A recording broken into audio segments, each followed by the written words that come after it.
first of all, I'd like to tell you that I already knew you before you were famous. Now, how did you manage that? Yeah, you co-authored some articles on fiction and empathy. Oh, yes, with Raymond Marr. Raymond Marr and Keith Oatley. Yes. Yeah. Oh, so you knew those? I know them and I know the articles. Oh, how nice. Yeah, because I cited them in my dissertation. What was your dissertation on? It was on literature and empathy. Aha. Yeah. Aha. So, well, it turns out literature is good for something. It is, which is, likely why we read it and talk about it and tell stories and watch movies and do all those sorts of things. Yeah. That would be my first question. What do you find interesting about that fiction and empathy topic? Well, it's a matter of mimicry. For me to feel empathy for you, I have to see the world through your eyes. And I do that with my body. What I do, technically, is I attempt to determine what your goal is. And I do that by observing, your nonverbal behavior substantially, your verbal behavior as well, especially the direction of your eyes. And I get some sense of what you're focused on as a consequence of that. And because of that, I can also focus on that. And if I do the same thing, then my body reacts the same way yours does, in which case I feel emotions that are similar to yours. And then I can understand you. And so when you go to a movie or you read a piece of literature, you focus on the protagonist or whatever, or the series of protagonists, and you identify their goals. And by identifying their goals, you can place yourself in the same state of mind that they are. And then you can embody their emotions. It's not a cognitive process. It's an embodied process. And then you can read off your emotions and infer what they might be thinking. And then that gives you the opportunity to see the world from the perspective of other people, which you need to do if you're going to cooperate and compete with them successfully. And so literature, storytelling, not literature specifically, but storytelling and all of the dramatic arts are there precisely to facilitate that understanding. That's why children pretend play so often and so naturally. They adopt roles to become other people so that they can understand each other. It's crucially important. And one of the things that I'm concerned about is the fact that our modern technologies, especially phones, because they're so ubiquitous, are likely interfering with children's ability to engage in sufficient dramatic play. And because of that, it's destabilizing their identities. I often wonder if these adolescents who are having gender role confusion, and say, let's call it identity confusion in general, are doing something like delayed pretend play because they didn't get it when they were young. And it's not optional. It's crucial. There's about a 4-year period from about the age of, let's say, 3 till 7 or 8, where you need to engage in continual dramatic play. And that's what catalyzes your identity, enables you to practice who you're going to be. And if that's interfered with, well, we have no idea what the consequences of that will be. I would say social isolation to begin with, because a kid that can't play, is hopeless socially. You're hopeless socially unless you can play. And you need that early. I'd like to get back to this later, but perhaps first for our Dutch viewers who don't know you yet, how would you introduce yourself? Well, I'm a psychologist and a researcher and a professor and an author and a business consultant and a speaker. And I don't know if that's the proper order. I have a family, I have a wife and children. That's me. I've become notorious or well-known because of my YouTube presence. I don't know exactly how you characterize someone like that. A media personality, a new media personality, I suppose. I have a very popular podcast and a very popular YouTube channel with 2 million subscribers and 1 million Twitter followers and 500,000 Facebook followers, and it's some insane number of social media contacts, and I've learned how to use that, I suppose, to some degree over the last 4 or 5 years, and it's exploded. What? Well, I mean, what I used it for to begin with, YouTube, was to put my lectures online because they were popular and because there was some interest from television stations in Canada, a small television station, and they were a small hit by the standards of such things. And I thought, well, there's YouTube. I don't know what the hell YouTube is for. How about I record my lectures and put them on YouTube and see what happens?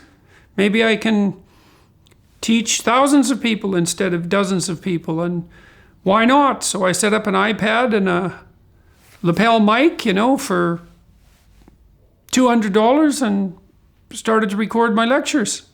And they became very popular even before all the political scandal enveloped me. And then, well, in 2016, I objected to legislation that was brought in by the Canadian federal government, had already been brought in by the provincial governments, mandating certain forms of, not only certain forms of speech, but certain forms of conceptualization about what constitutes sex and gender. And I felt that it was unconscionable. There was no scientific justification for it. There is no logical justification for it. It's a completely incoherent doctrine and policy. I think it's dangerous beyond belief. I think it's an incredible intrusion on free speech. I know that the legislation is unprecedented in British common law history. And I also know that in the United States, the Supreme Court in 1942, I believe, expressly forbade precisely what the Canadian federal government did in 2016. And so, because I objected to that, I got myself in a tremendous amount of political trouble because people assumed that I was bigoted against trans people and racist and homophobic and all the other things that you're tarred and feathered with if you dare to have an opinion that varies from the noisy virtue signaling minority. And after that, I think partly because I already had 300 YouTube videos up, things just exploded around me. And also I published a book in January of 2018, which added to the 2018? 2018? Yes, 2018, which it added to the general racket, let's say. And I found myself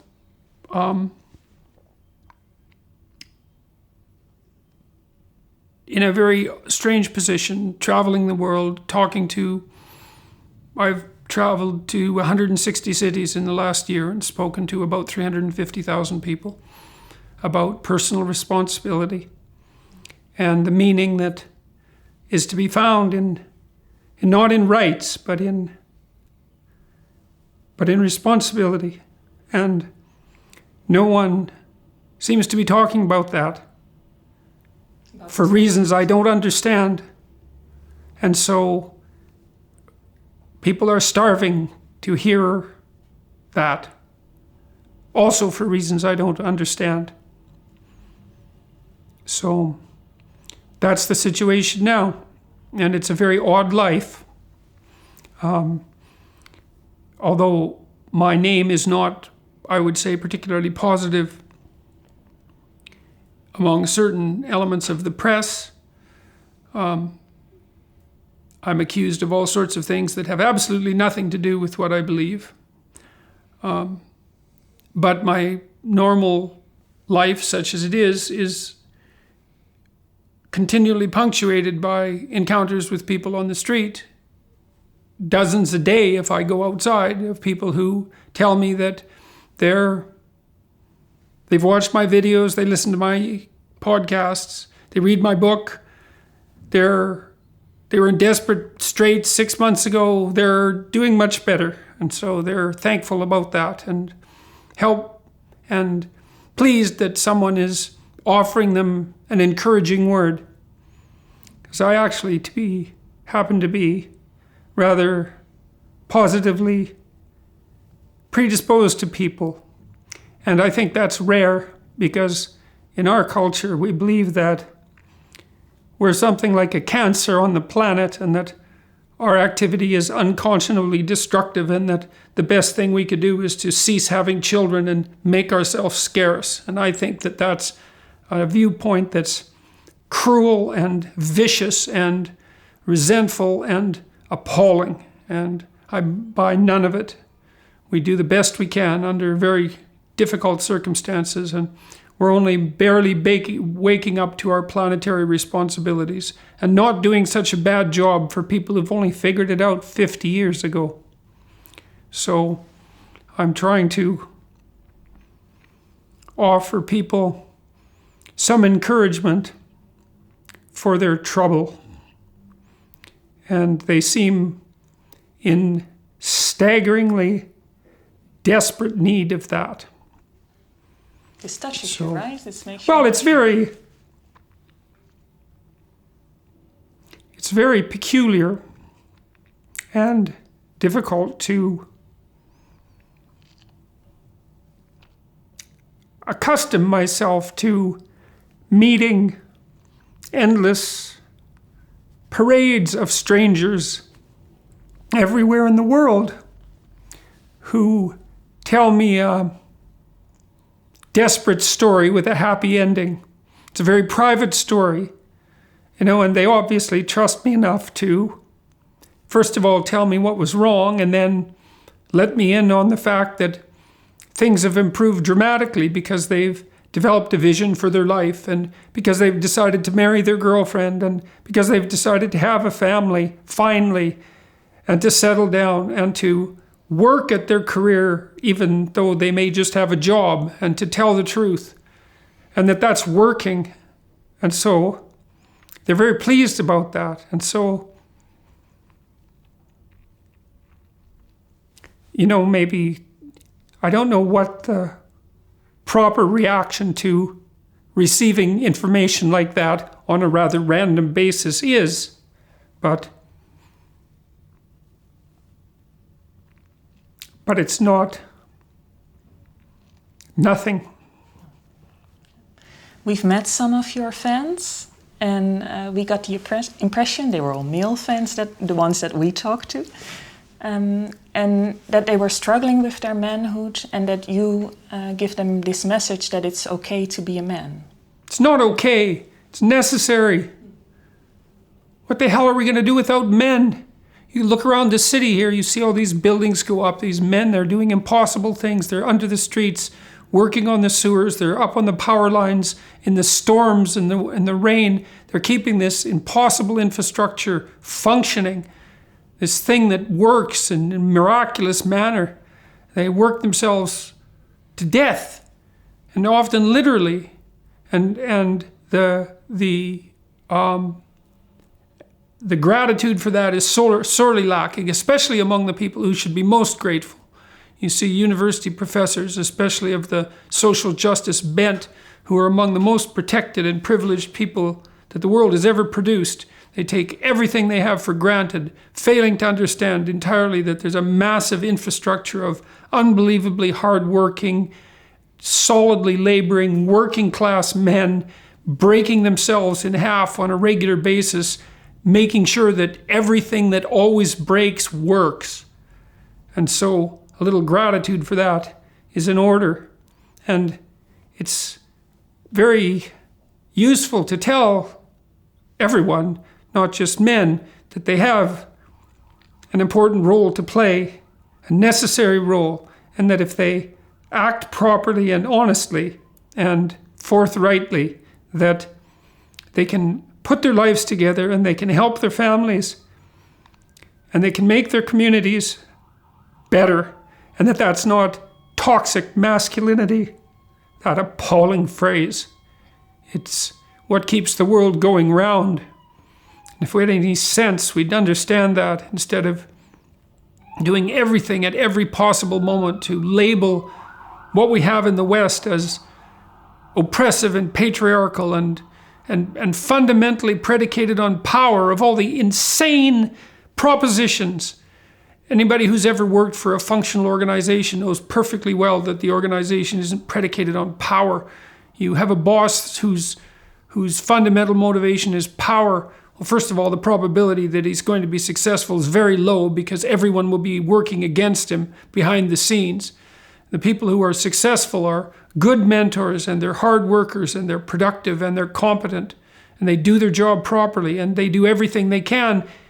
My observation has been that they do everything they can to find junior colleagues who have potential and possibility and work diligently to further their careers and find that a major, if not the major, source of satisfaction in their life. Certainly the people I've met in my life who've been very successful, and I've met many very successful people, are thrilled to death when they can find someone who's young and willing and able and conscientious and straightforward and diligent, and they open doors for them in every direction they can possibly manage. And none of that's credited to the oppressive capitalist patriarchal system, which also is doing miracles, is performing miraculously all around the world, raising the standard of living of poor people everywhere in the world at a rate that's unprecedented in human history. The UN itself, which I would hardly regard as a pro-capitalist organization, believes that absolute poverty will be eradicated by the year 2030 in its totality. It's been halved since between 2000 and 2012. We're moving rapidly towards a post-poverty world economy where no one is starving except for political reasons.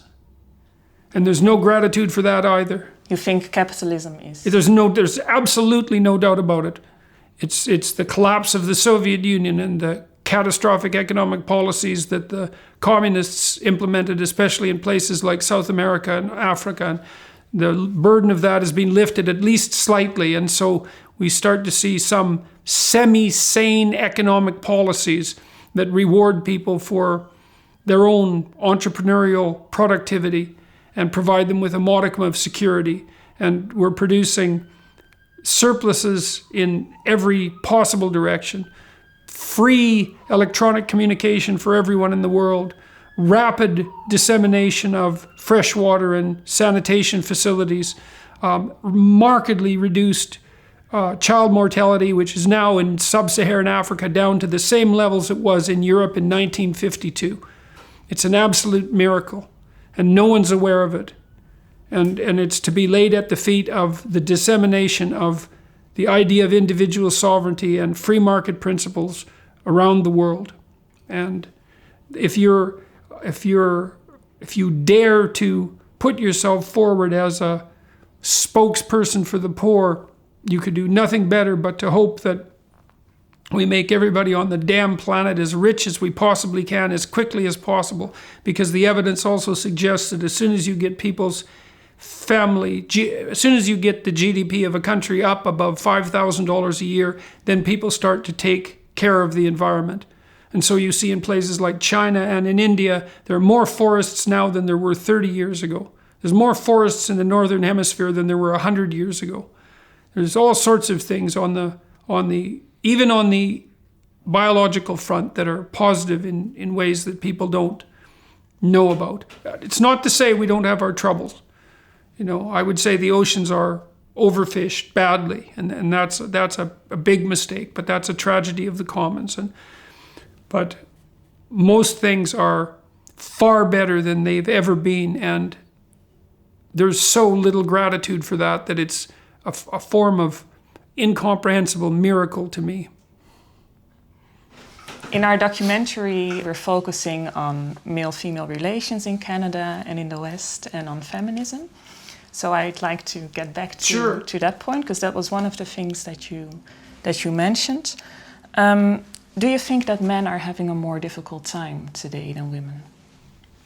Oh, that's very hard to say. I don't think men are encouraged. I think they're discouraged actively right from day one. Whether that makes them have a harder time than women is very difficult to say. I think those things are best judged on an individual level. I mean, I was thinking about, and then if you think about it historically, well, it's 2019. Well, imagine 1919. Well, that would have been 4 years of a terrible war with tens of thousands of people dead, and then the Spanish influenza. It could be a hell of a lot worse than it is now. And so we have our problems. I think the most serious is a form of strange political polarization that threatens, to some degree, that seems to threaten the stability of our political systems and the civility of our society. But, it depends on your grounds of comparison. It's not like we're starving. It's not like we're in the middle of a plague. There's no civil war. Things could be a hell of a lot worse. But there's a pernicious social viciousness that's emerged over the last 10 years that I think is disheartening to people, and it would be nice if that would dissipate, and perhaps it will. Perhaps people will gain their senses and stop causing unnecessary trouble. I mean, it's not surprising to me to some degree. We have a technical problem. And the technical problem fundamentally is that the birth control pill radically altered the relationship between men and women. It turned women into creatures who did not know who they were. And unsurprisingly, because an entire plethora of new options opened up, and it destabilized the relationship between men and women for the same reason. And it's not easy to understand the new dynamic that should or could emerge as a consequence of women having voluntary control over their reproduction. So to me, it's in large part the male-female issue is the upheaval of something that's the equivalent of a major biological mutation. So we've had 40 years to figure that out. It's like we haven't figured it out. I think that we've also compounded that by doing almost nothing but lying to young women, because that's all we do to young women. We tell them that, well, first of all, that career is the most important thing in life, which there is no evidence whatsoever that that's true.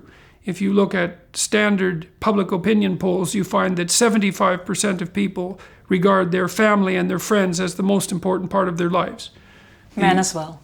Men as well, yes. It's the social, well, Jesus, most careers aren't careers, they're jobs. How many bloody people have a career? And even if you have a career, what makes you think it's worth giving up a family for? What are you going to do when you're 50 and 60 and 70 and you're alone? And believe me, there's going to be plenty of people facing that. And, so it's no solution. And to tell young women that their fundamental orientation in life is going to be a career is a complete lie. It's not only not true conceptually, because that isn't how people are oriented, but it's untrue demographically, because what happens to the vast majority of women, even professional women, is that when they hit their 30s, their early 30s, they cut back radically on their career commitments and start to focus on having a family. And no bloody wonder, because, well, you better get at it. That's the first thing, because 30's pushing it. And second, well, what makes you think that your job is so all-consuming and meaningful? You mostly get paid to do things that you don't want to do, which is why you get paid for them. There's this tiny fraction of people who have hyper-interesting creative careers, and they're a tremendously tiny proportion of the population. And even those people, it isn't obvious to me, have lives that are better served by their extraordinary careers than they would be served by normative family arrangements. And you need people, you need an intimate partner, you need children and grandchildren. These aren't optional.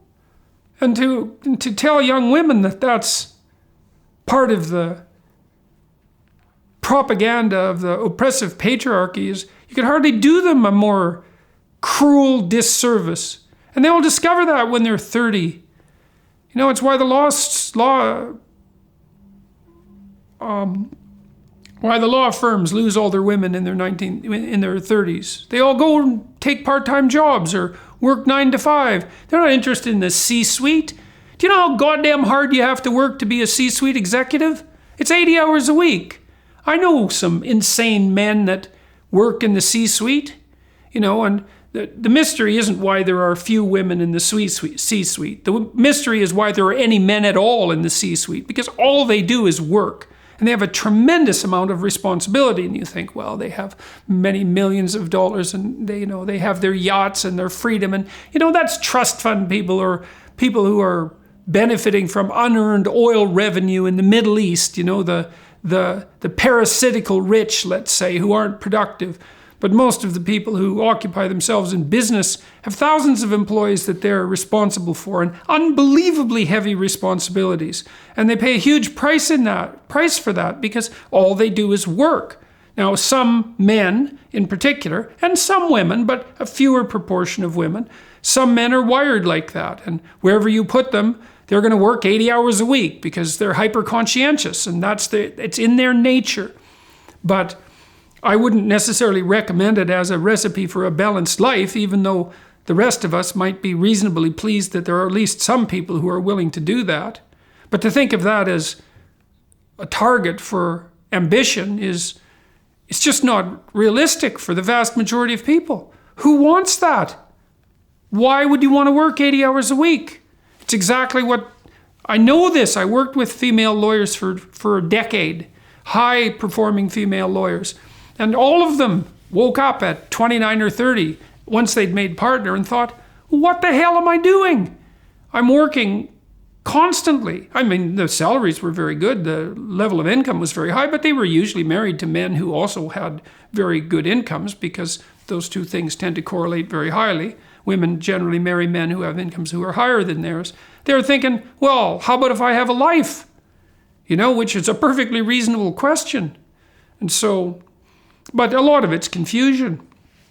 But what I also don't understand, especially from the feminists, is that if the goddamn oppressive male patriarchy is such a hellish structure bent on the oppression and domination of everyone in the world, why in the world are women encouraged to flock into it and occupy all the positions of power? That makes no sense to me at all. Is it supposed to be magically transformed in its oppressive nature merely because women happen to be doing exactly the same jobs that men were? Are the women magical in some sense and are going to decrease the degree to which the oppressiveness occurs? There's no evidence for that.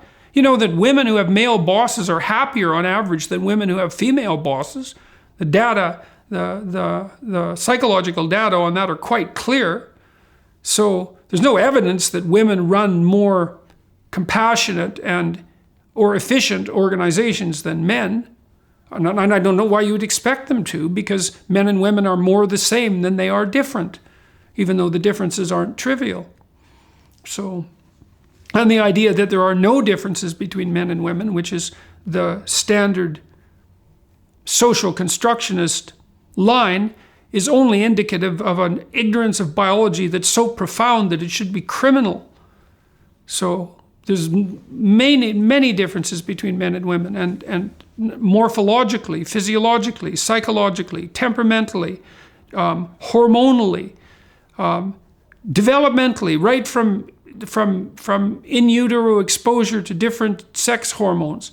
And these are not trivial matters, and they have not a determining effect, but a crucial effect.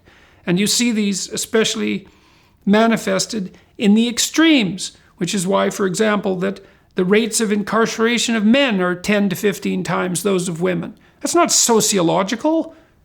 It's because there's a small proportion of men who are hyper-aggressive, and you can identify them when they're 2.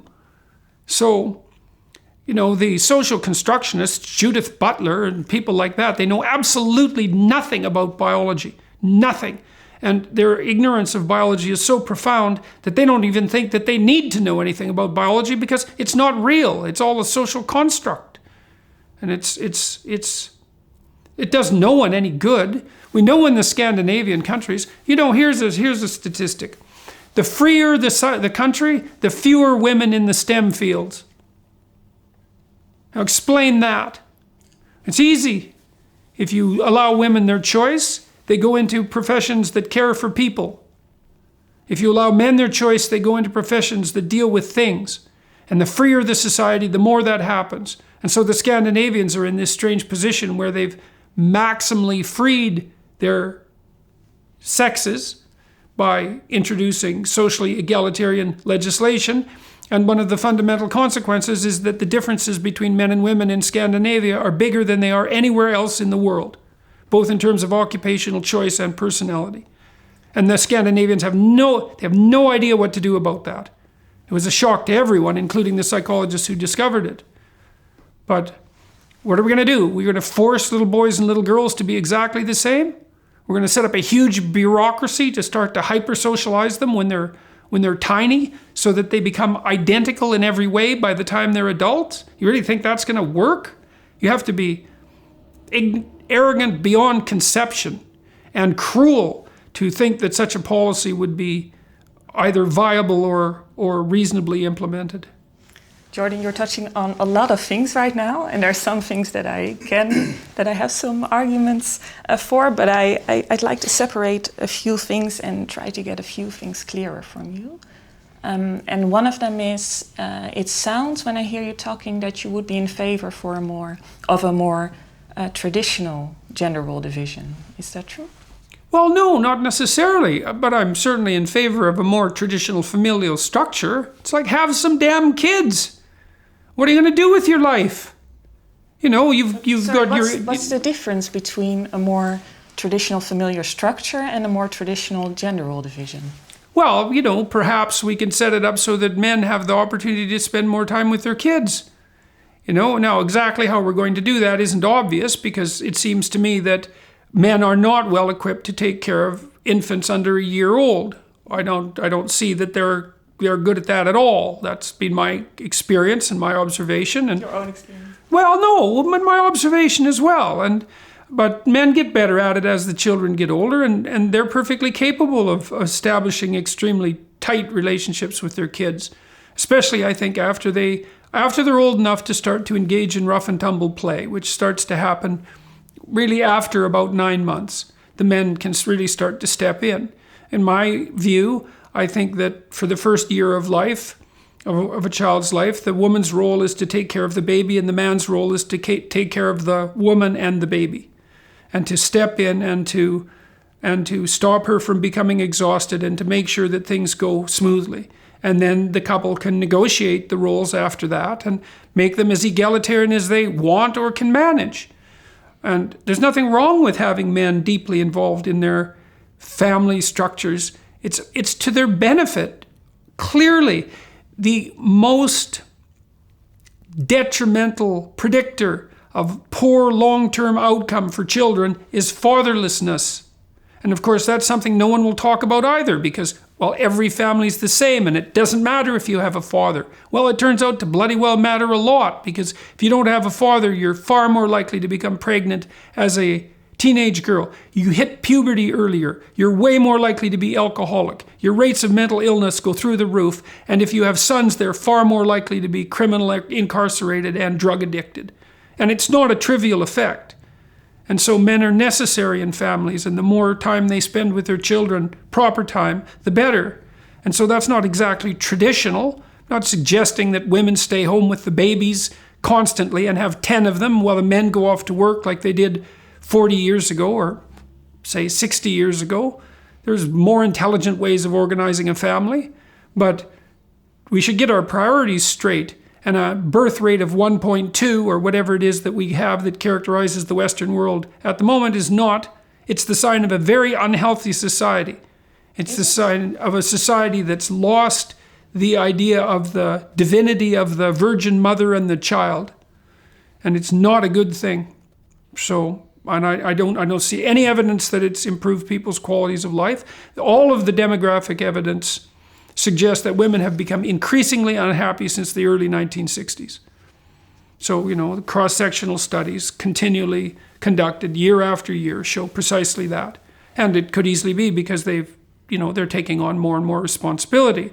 You think, well, you have a career and it's fulfilling and all of that, but it's not just fulfilling, it's stressful and difficult. And if you have a career and a family, especially if you're a single mother, well, good luck to you, man.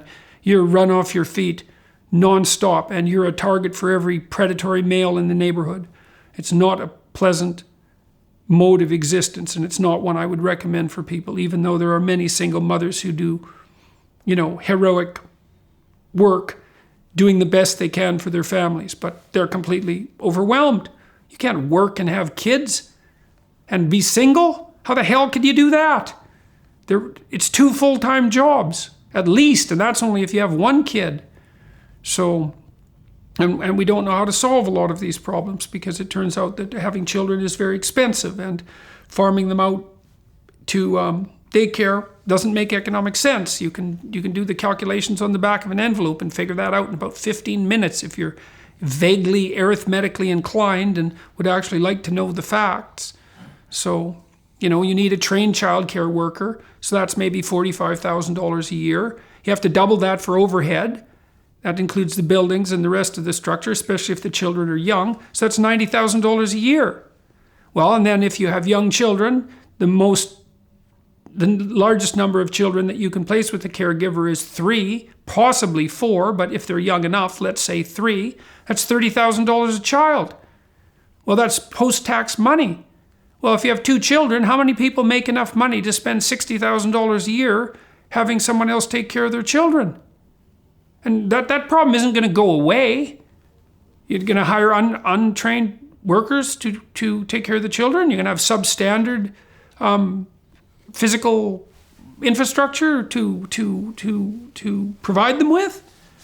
No one's figured that out economically. Well, the Scandinavians seem to have figured it out with cheap childcare or even state-funded childcare. And also a paternal leave that's divided. And what's their birth rate? Well, but why is that so important, the birth rate? Because it's. Well, I don't know. What's so important? I mean, that's part of the question. Yeah. Well, what's important? Well, children are important, and 1 isn't enough. No. First of all, we don't even know if children can be raised on their own. I mean, how? We don't know. I was raised on my much on my own. It happens, but the natural human environment is for children to be surrounded by other children, and we have no idea how much socialization occurs as a consequence of having siblings.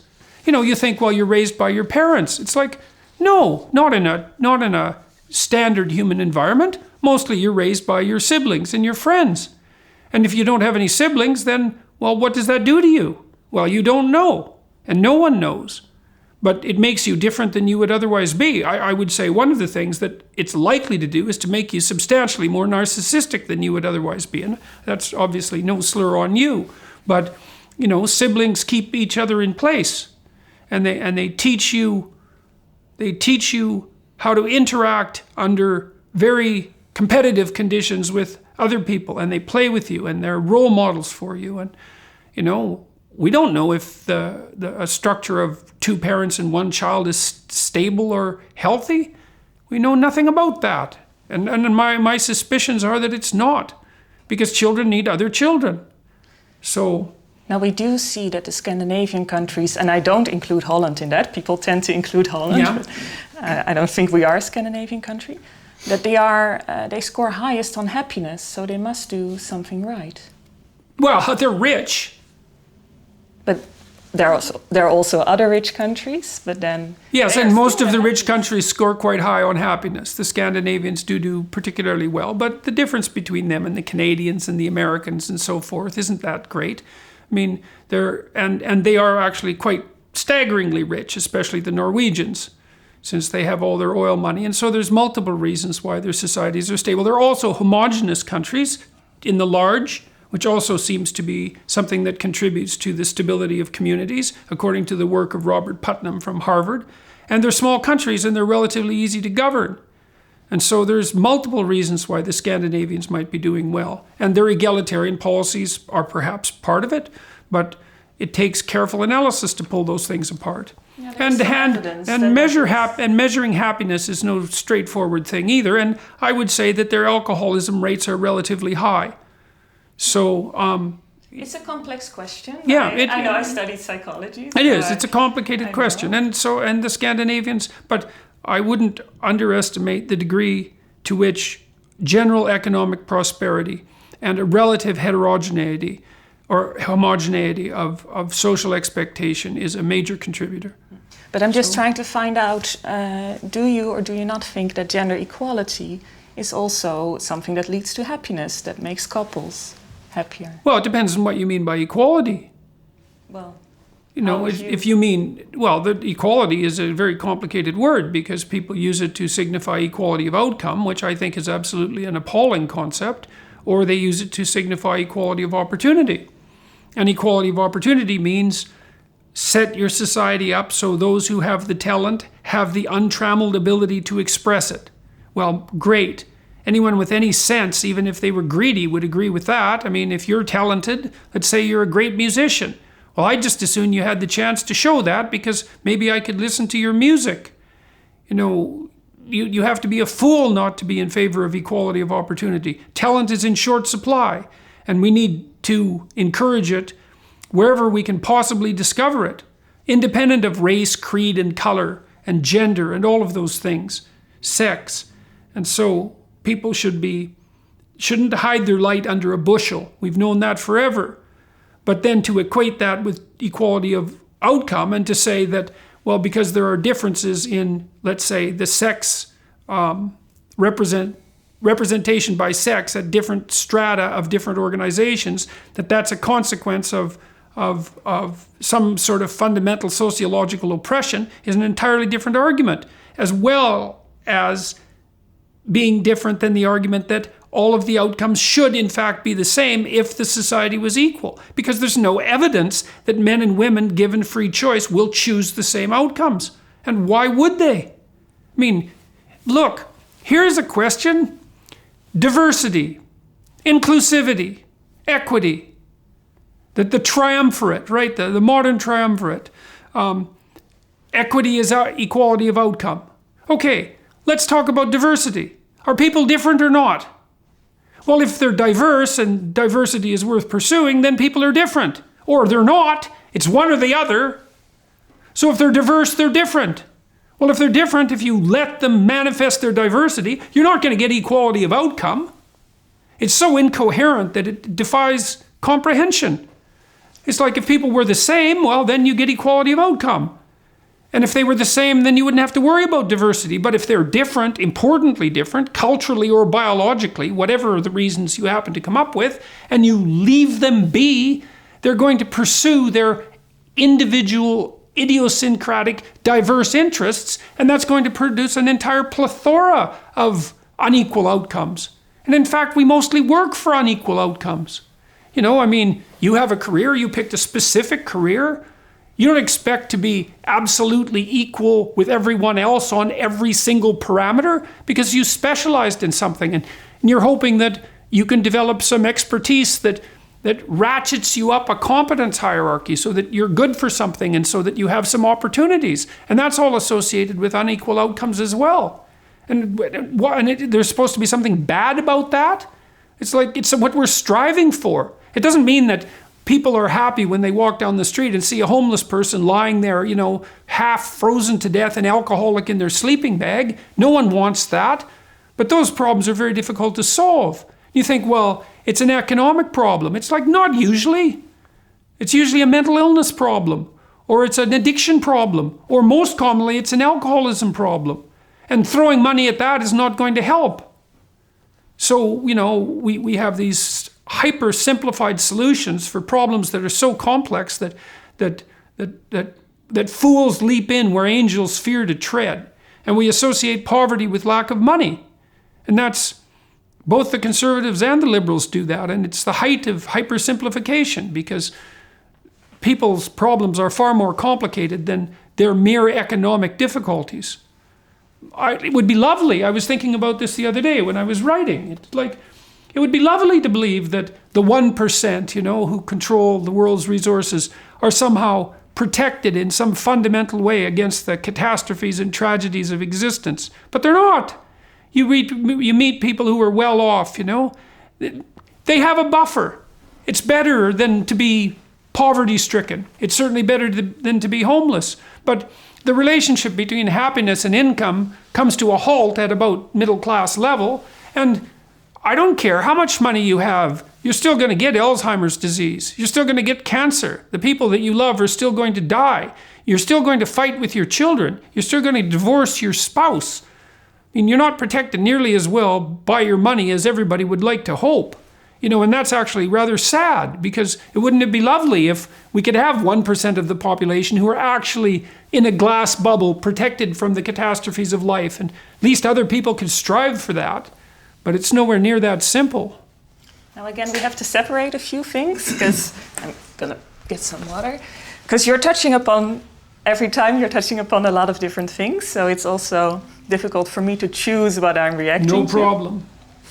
So, I heard you say this before, that when you were confronted with several facts of women being oppressed in the past, that you say, well, that's an awful story to tell young men. This really gets to you. Why is everybody's that so? Bloody oppressed in the past.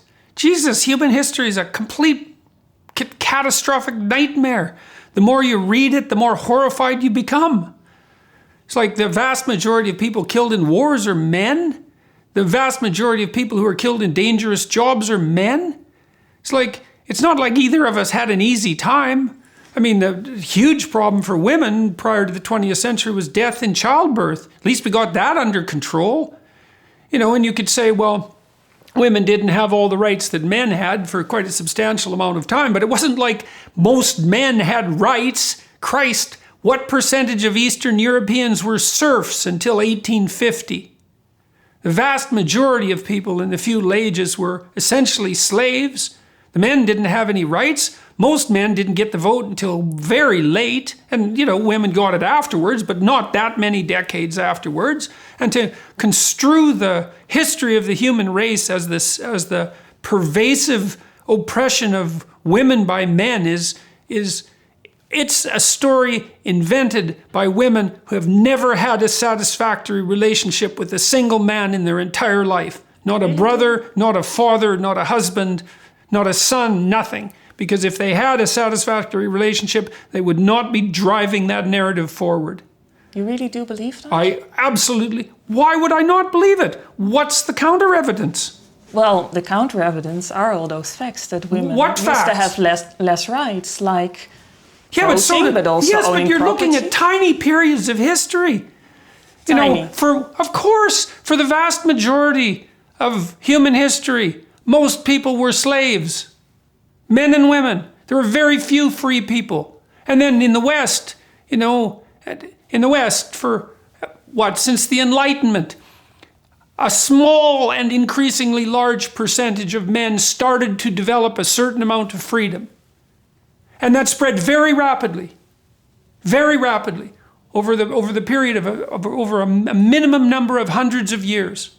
It spread, I think, as fast as it possibly could have, given all of the things that have to happen in order for that kind of equality to manifest itself. And we don't even know what the preconditions are for that equality.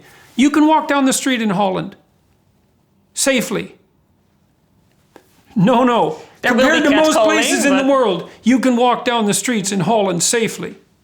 Most of the places in the world, you can't walk down the streets safely. Well, how long does it take to establish a society that's civilized and sophisticated enough so that one of the primary hallmarks of your freedom would be the ability merely to walk somewhere unaccompanied? You say we should be thankful. Women should be thankful. I didn't say women should be thankful. I said people should be thankful that we've managed these things and that we freed so many people in such a short time. The social constructionists, their view of history is 300 years long, if that. Usually it's more like a decade. You look at this over any reasonable period of time, that freedom is spread among people so rapidly, especially in the last 500 years, that it's an absolute bloody miracle. Most men didn't have the vote 150 years ago. So We're looking at very small periods of time. And the proclivity for freedom to spread and for equality to spread is very, very powerful.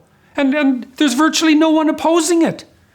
You know, I mean, in the span of a single lifetime, it seems like things are progressing rather slowly, but from a cultural perspective, the rate of change is so fast that that we can barely keep up with it. And I don't believe for a moment that the typical woman has fewer opportunities now than the typical man. I don't see that that's true at all. I don't think the facts support I certainly don't think the facts support that that's true. Women are outperforming men at every level of the economic hierarchy. You know, they don't do as well economically once they graduate, but that's partly because of the majors they determine to take and because of the choices they make with regards to their career strategies. So this narrative of oppression it's so resentful and so ungrateful and so unrealistic and so historically ignorant that it's a miracle to me that people can swallow it. Human history is simple. Things were terrible before 1895. Terrible. The average person in the West lived on less than $1 a day in today's money, which is half the current rate that the UN regards as abject poverty, right? You're going to be pregnant from the time you were 14 till the time you were 30. And the chances are that you were going to live through that was like 0. Your parents were going to be dead, at least one of them. You were going to lose at least half your children. You're going to spend the vast majority of your time in back-breaking work. Your life was hard in a way that modern people can barely imagine. And there's been an economic miracle of unparalleled significance in the last 150 years. And we have so much more than we had then that the world isn't even vaguely the same. And yet we read backwards and we say, well, men were privileged. Which bloody men were privileged? Exactly. I mean, let's get down to the nuts and bolts of it. Who were privileged? The serfs who tilled the land? The knights who defended the feudal communities? The kings, perhaps, although I'm not so sure you would have wanted to live in a drafty and freezing castle with no plumbing or electricity or heating or entertainment through ice-cold winters with the constant threat of war. The men went off to war constantly. There were endless numbers of devastating plagues. No one had enough to eat. It's like, and then what are we doing? We're quibbling about whether men or women had a rougher time. It's like, Jesus, you know. And what? There was no cooperation between men and women? What's that? Men help raise children. Do you know how rare that is in the mammalian community? It's almost unheard of. And they actually do a pretty good job. Most men love their children. And so where's the oppression? Some temporary imbalance in rights. As the idea that universal human suffrage was an appropriate idea slowly manifested itself from about 1500 onward, eradicating slavery, bringing in universal suffrage over a very short period of time. 5 100-year-old men. That's the span of time we're talking about. And now we have this narrative that men were fundamentally oppressing women since the beginning of time. It's like, here's a question for you. Answer this. Marriage is a patriarchal institution. That goes along with the patriarchal oppression narrative. Okay, fine. Why do rich women marry? Because they're the only ones that do.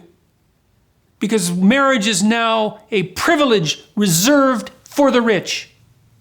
And if you're married, you're much less likely to separate. You're much more likely to have a stable family.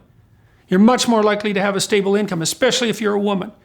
If you fall down the economic chain, you have a series of short-term relationships, most of them involving people living together. You're much more likely to separate. You're much more likely to end up alone. And so if marriage is a patriarchal institution, then why are the rich engaging in it? Okay, let me, because we don't have a lot of time, I can't really pursue this further. I would like to, because I could, of course, go into the fact that right now it's not a patriarchal institution anymore because women do have equal rights, and in the past women used to get fired when they got married and all of this sort of stuff, but I'm not going to go into that because we need to shift to another topic. Because what we're also looking at here... well, that mostly happened in the 1950s. That wasn't even true for most of the 20th century. All right, but let's not go into that further. Because we're looking at how it could be that Canada has had 2 incidents of anti-feminist violence. The attack at the Polytechnique College and the Toronto van attack, of course. Yes. So you lived in Montreal, and I was wondering if you, when you first heard about the Montreal Massacre, how was that for you?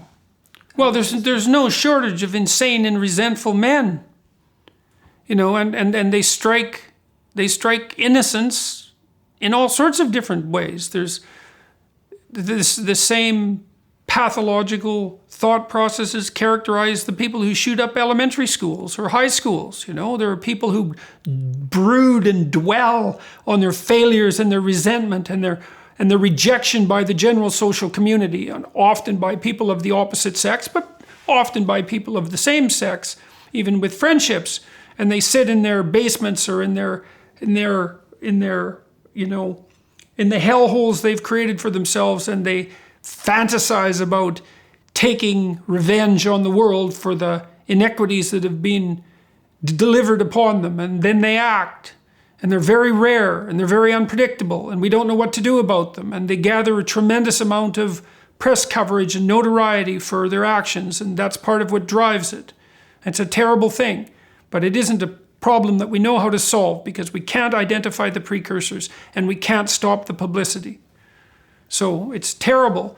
I don't think that there's any evidence that that particular form of appalling insanity is more frequently directed contra-sexually than generally. Yeah, but we're looking at these 2 attacks. So yeah, perhaps well, those are terrible attacks. And, interpretation of why it happened here in Canada. No. You don't? I don't. Well, certainly not in a place like Montreal. I mean, well, or Toronto for that matter. They're pretty civilized cities. I mean, I don't think you can find a safer city anywhere in the world than for women than Toronto and Montreal. Christ, in Montreal, you can walk around, if you're female, you can walk around unaccompanied everywhere all the time, and virtually you're as safe as you are anywhere in the world. It's the same in Toronto. So there's no explaining fundamentally rare and random acts. You know, this incel character, I mean, I was interviewed in the New York Times about that, and I made a comment that monogamous societies tend to be more stable, which is an absolutely obvious anthropological finding that everyone who's even vaguely educated has known for at least 100 years. And the reporter made much of that, suggesting that I had this idea that, you know,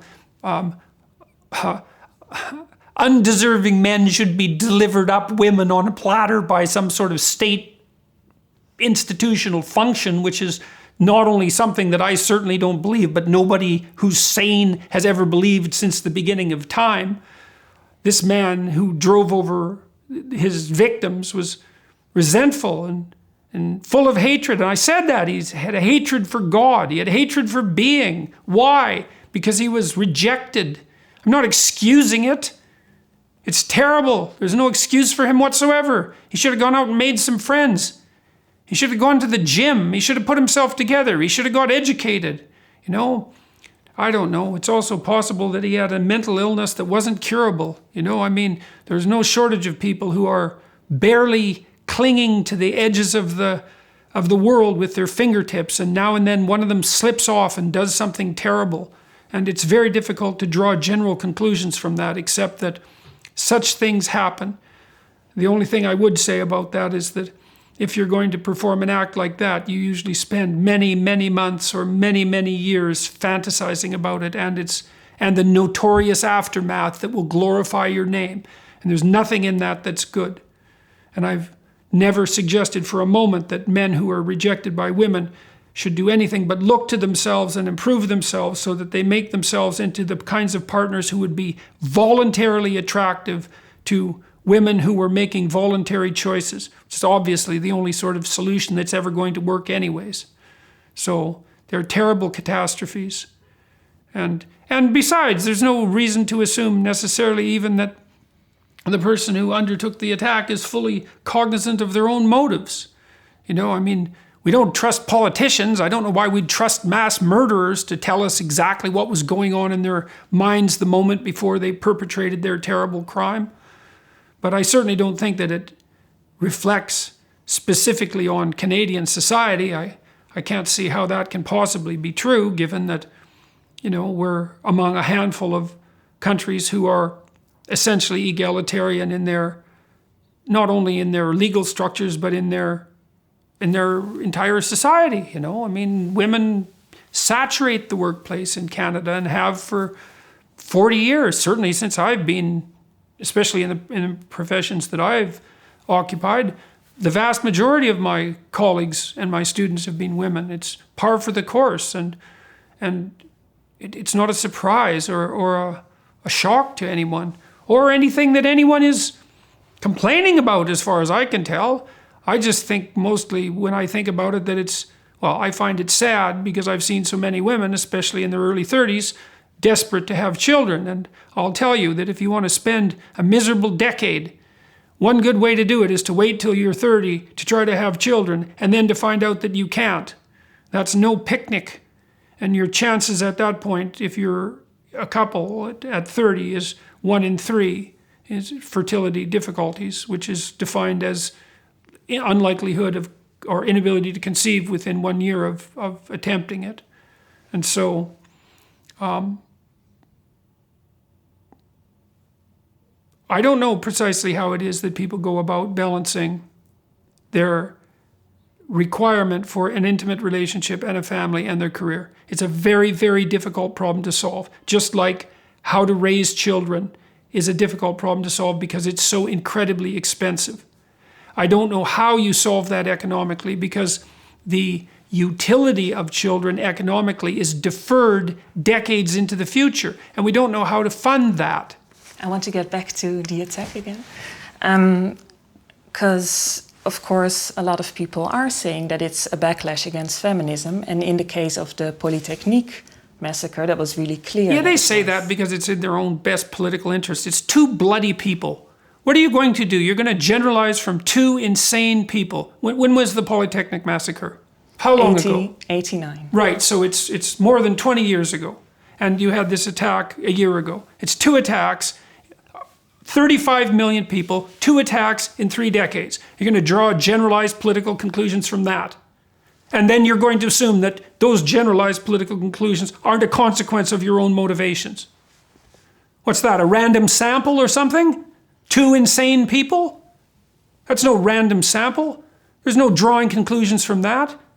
You remember the man who shot up the elementary school in the eastern seaboard in the United States? You're going to draw a conclusion from him? You're going to say something general about society because someone was insane enough to go kill children? You can't do that. You can barely generalize about social trends if you do a random stratified poll. Even those things haven't been accurate recently in predicting political outcomes. So it's all well and good for people who are already grinding an axe to say that these acts are, indicative of widespread attitudes towards women. It's like 2 attacks out of 35 million people in 30 years is not indicative of widespread antipathy towards women. Now these are 2 attacks, of course, just 2. But you have this huge red pill community online, and you must be familiar with the red pill community. I'm vaguely familiar with them, yeah. But so, what of it? Well, their whole thinking is that feminism is oppressing men. No, their whole thinking is that radical social justice warriors are polarizing society. And that's exactly what's happening. So you can't accuse the red pill society of holding viewpoints that are even vaguely commensurate with people who commit crimes of that magnitude. There's nothing fair about that at all. It's like painting half the population in the United States. Half the population is Republican, has been for the last 40 years. You know, they tend towards more conservative perspectives on many, many things. It has nothing to do with antipathy towards women, as unless you assume that it's only the liberals that have the best interests of women in mind, and I certainly don't believe that at all. I don't think that the liberals do, especially the radical. I'm not the liberals so much because they're more in the center, but the radical left types, I don't think they have the best interests in women in mind at all. In fact, I don't think they have anybody's best interests in mind. And to identify a vague amalgam of loosely connected people online who discuss in a meme-like fashion being red-pilled with some generalized vicious antipathy towards women, I think there's no evidence for that at all. A tremendous amount of it is merely adolescent trolling. And mainstream media people don't understand what happens online at all. These people, there's plenty of people there who do what they do merely to distract and confuse the mainstream media types who have no idea what the culture actually constitutes. And they do it with incredible effectiveness. They play them for fools all the time. The whole Pepe thing was a perfect example of that. That right-wing conspiracy that was supposed to manifest itself in some, horrible, bloody uprising just vanished as soon as the Trump election was over.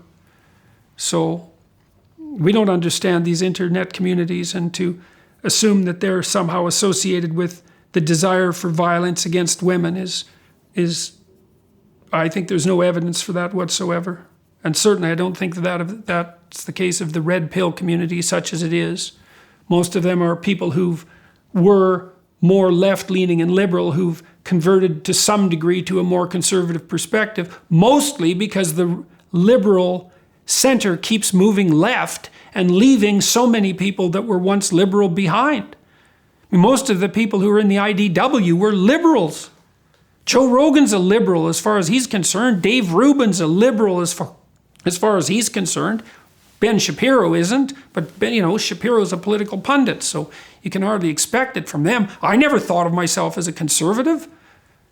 I'm a social scientist, and I know perfectly well that it's dangerous to experiment on large scale with untested social policies on populations that haven't precisely agreed to the parameters of your experiment, because the probability that you have the diagnosis correct and the answer at hand is zero. Let's make this more concrete. What is it exactly that you think is so dangerous? What is it exactly that you think is so dangerous? I think the doctrine of equality of outcome is dangerous. Can you explain that? Because it forces all the individuality out of people. It denies the individuality. What does? Because equality of outcome, of course, is a very the assumption that, here's the assumption: if at every hierarchical level of every organization, every demographic group is not represented in the same proportion as they're represented in the population, then the reason for that is systemic oppression on the part of the patriarchal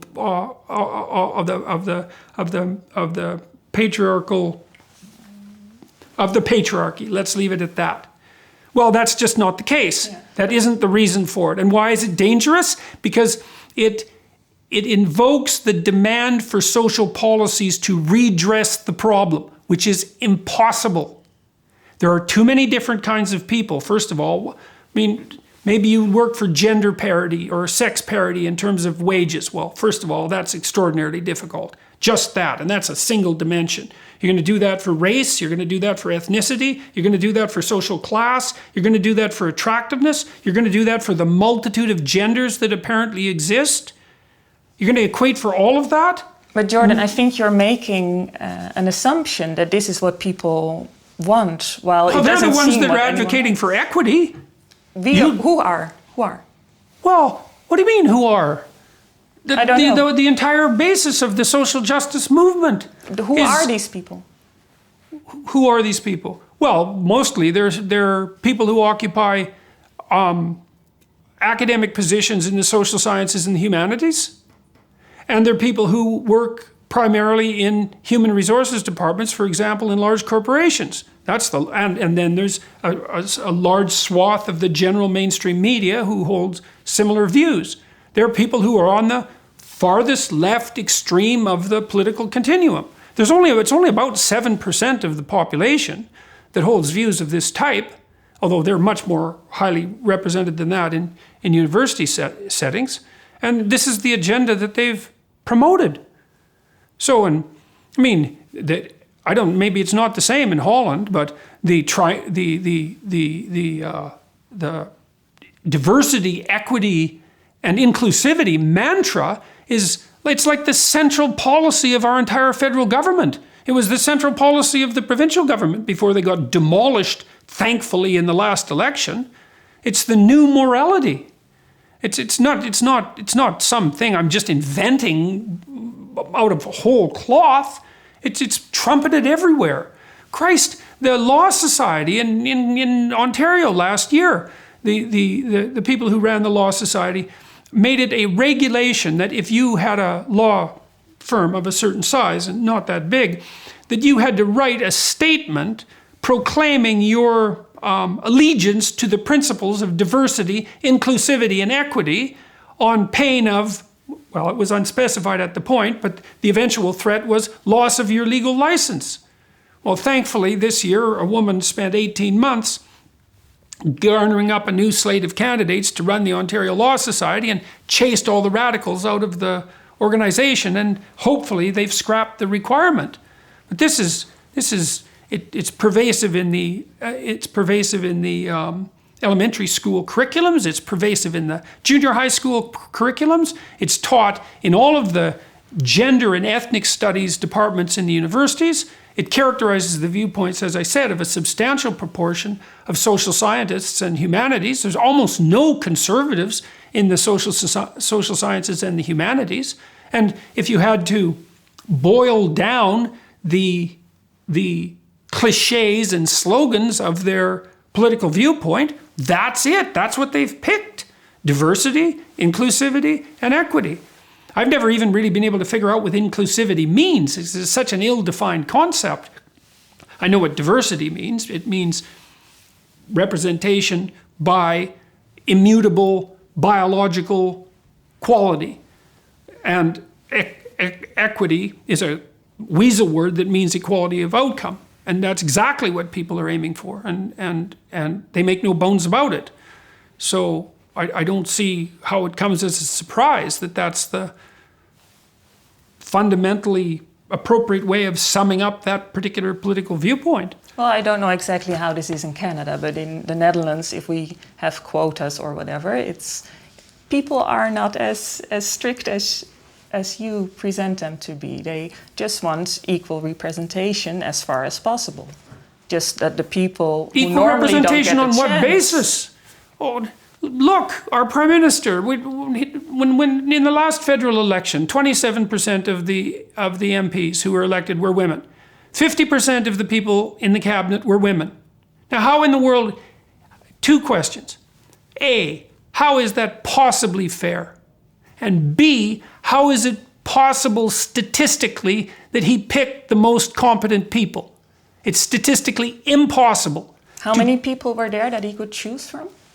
Hundreds. It's hundreds, so then you still have a large enough pool. Doesn't matter. It's a matter of pure proportion. If you have 75% of the people on one side of the room and 25% of the people on the other, and you pick the most competent people, you'll draw 3/4 of the people from the one side of the room and 1/4 from the other. It has nothing to do with the number of people. Well, it could also be that those women worked harder to get there since they're more obstacles. It could be, but it also for them. couldn't be. And without stringent evidence that was the case, I wouldn't make that assumption. Because I don't think that, first of all, 50% of women vote, or 50% of the people who can vote are women. And so if the women are interested in going into politics, which they seem to be less interested in, by the way, than men, then they have the opportunity to appeal to their gender to be elected. And I'm not going to accept the proposition that they had to work twice as hard to get where they wanted to go. Maybe they did, and maybe they didn't. And it's something that would be judged on an individual by individual case. And regardless of that, there's still absolutely no... Listen, I think that the women, the cabinet members, who took their cabinet positions who were women in the Trudeau federal government should be ashamed of themselves for the rest of their life for allowing themselves to be elevated to position of power based fundamentally on their genitalia. There's no excuse for it. If they had an ounce of pride, they would have rejected it and said, you pick the most competent people. That's your job. It's 2015, and so we have 50% women. It's like, no, these are important positions. We appoint the people who are the most competent for the job, and we do it independently of their fundamental biological nature. That's the whole point of an egalitarian society. And you say, well, women were oppressed in the past, so these women deserve a specific advantage. And in what possible manner is that just? It doesn't offer the people who were transgressed against any recourse because they're all dead. It offers the women who are being promoted now a completely unfair advantage, and not only that, makes anyone who has any sense whatsoever skeptical of their capabilities, because I'm skeptical of the capabilities of anyone who's promoted on any basis other than merit.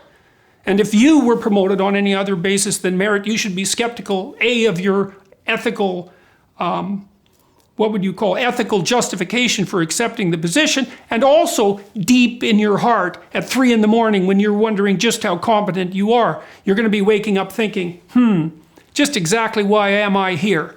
And am I so bloody sure that I didn't take the position of someone else who deserved it more? So, and also one of the consequences of that too is that the Trudeau government has pursued an exceptionally feminist agenda, and virtually every piece of legislation that they've run through their process so far has concentrated on such things as the wage gap in Canada, which, believe me, is not the most pressing problem we have in Canada by any stretch of the imagination. It wasn't even a bloody issue until the Trudeau government came into power. So no one was even talking about it, and it was working itself out at a very rapid rate. And then the whole pay gap issue is complicated beyond belief, not least because, for example, women are much more likely to work part-time, and they're likely to work shorter hours. You work 10% more hours. Do you know how much more money you make? Jordan, 40%. You make 40% more money if you work 10% more hours. But I want to kind of, not go into all of these different things again. So competence.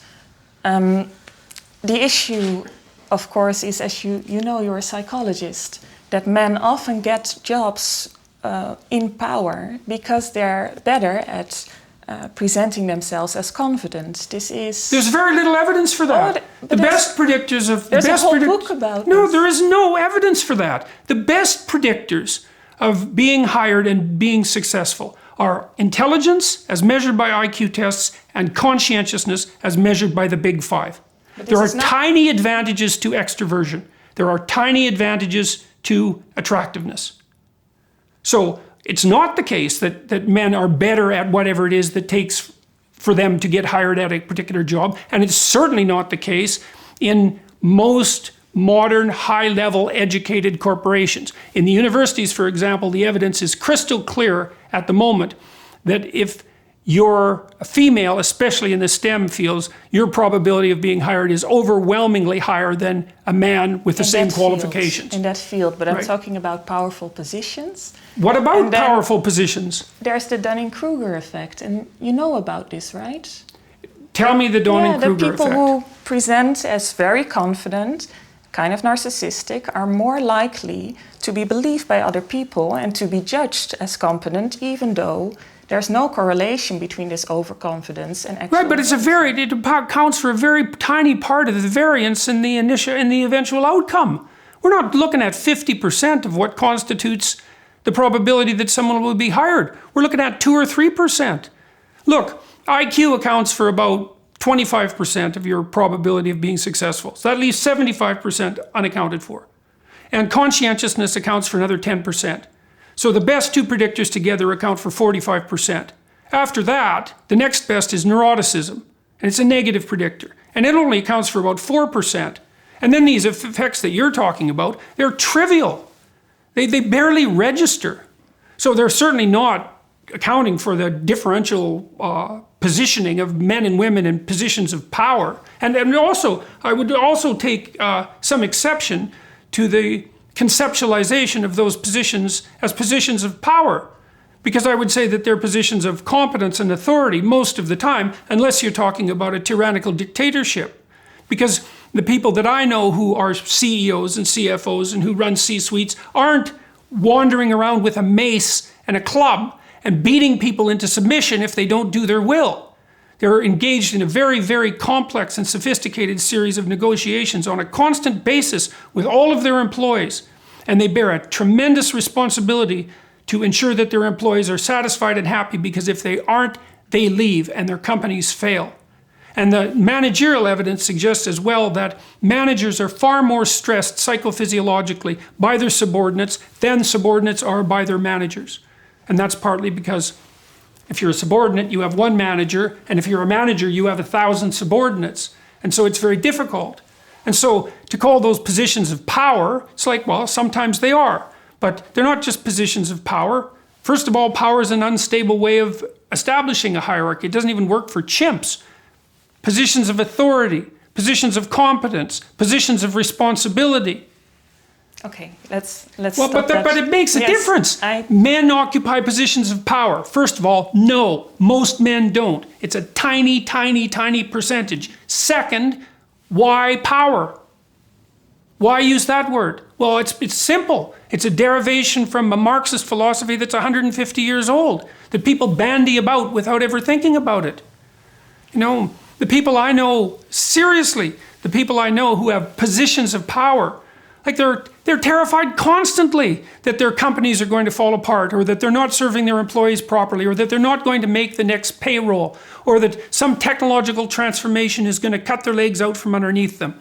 They're not sitting in a money bin like Scrooge McDuck, throwing their coinage up in the air and triumphantly, what would you call, trumpeting their superiority to the rest of the human race. They're not interested in having slaves.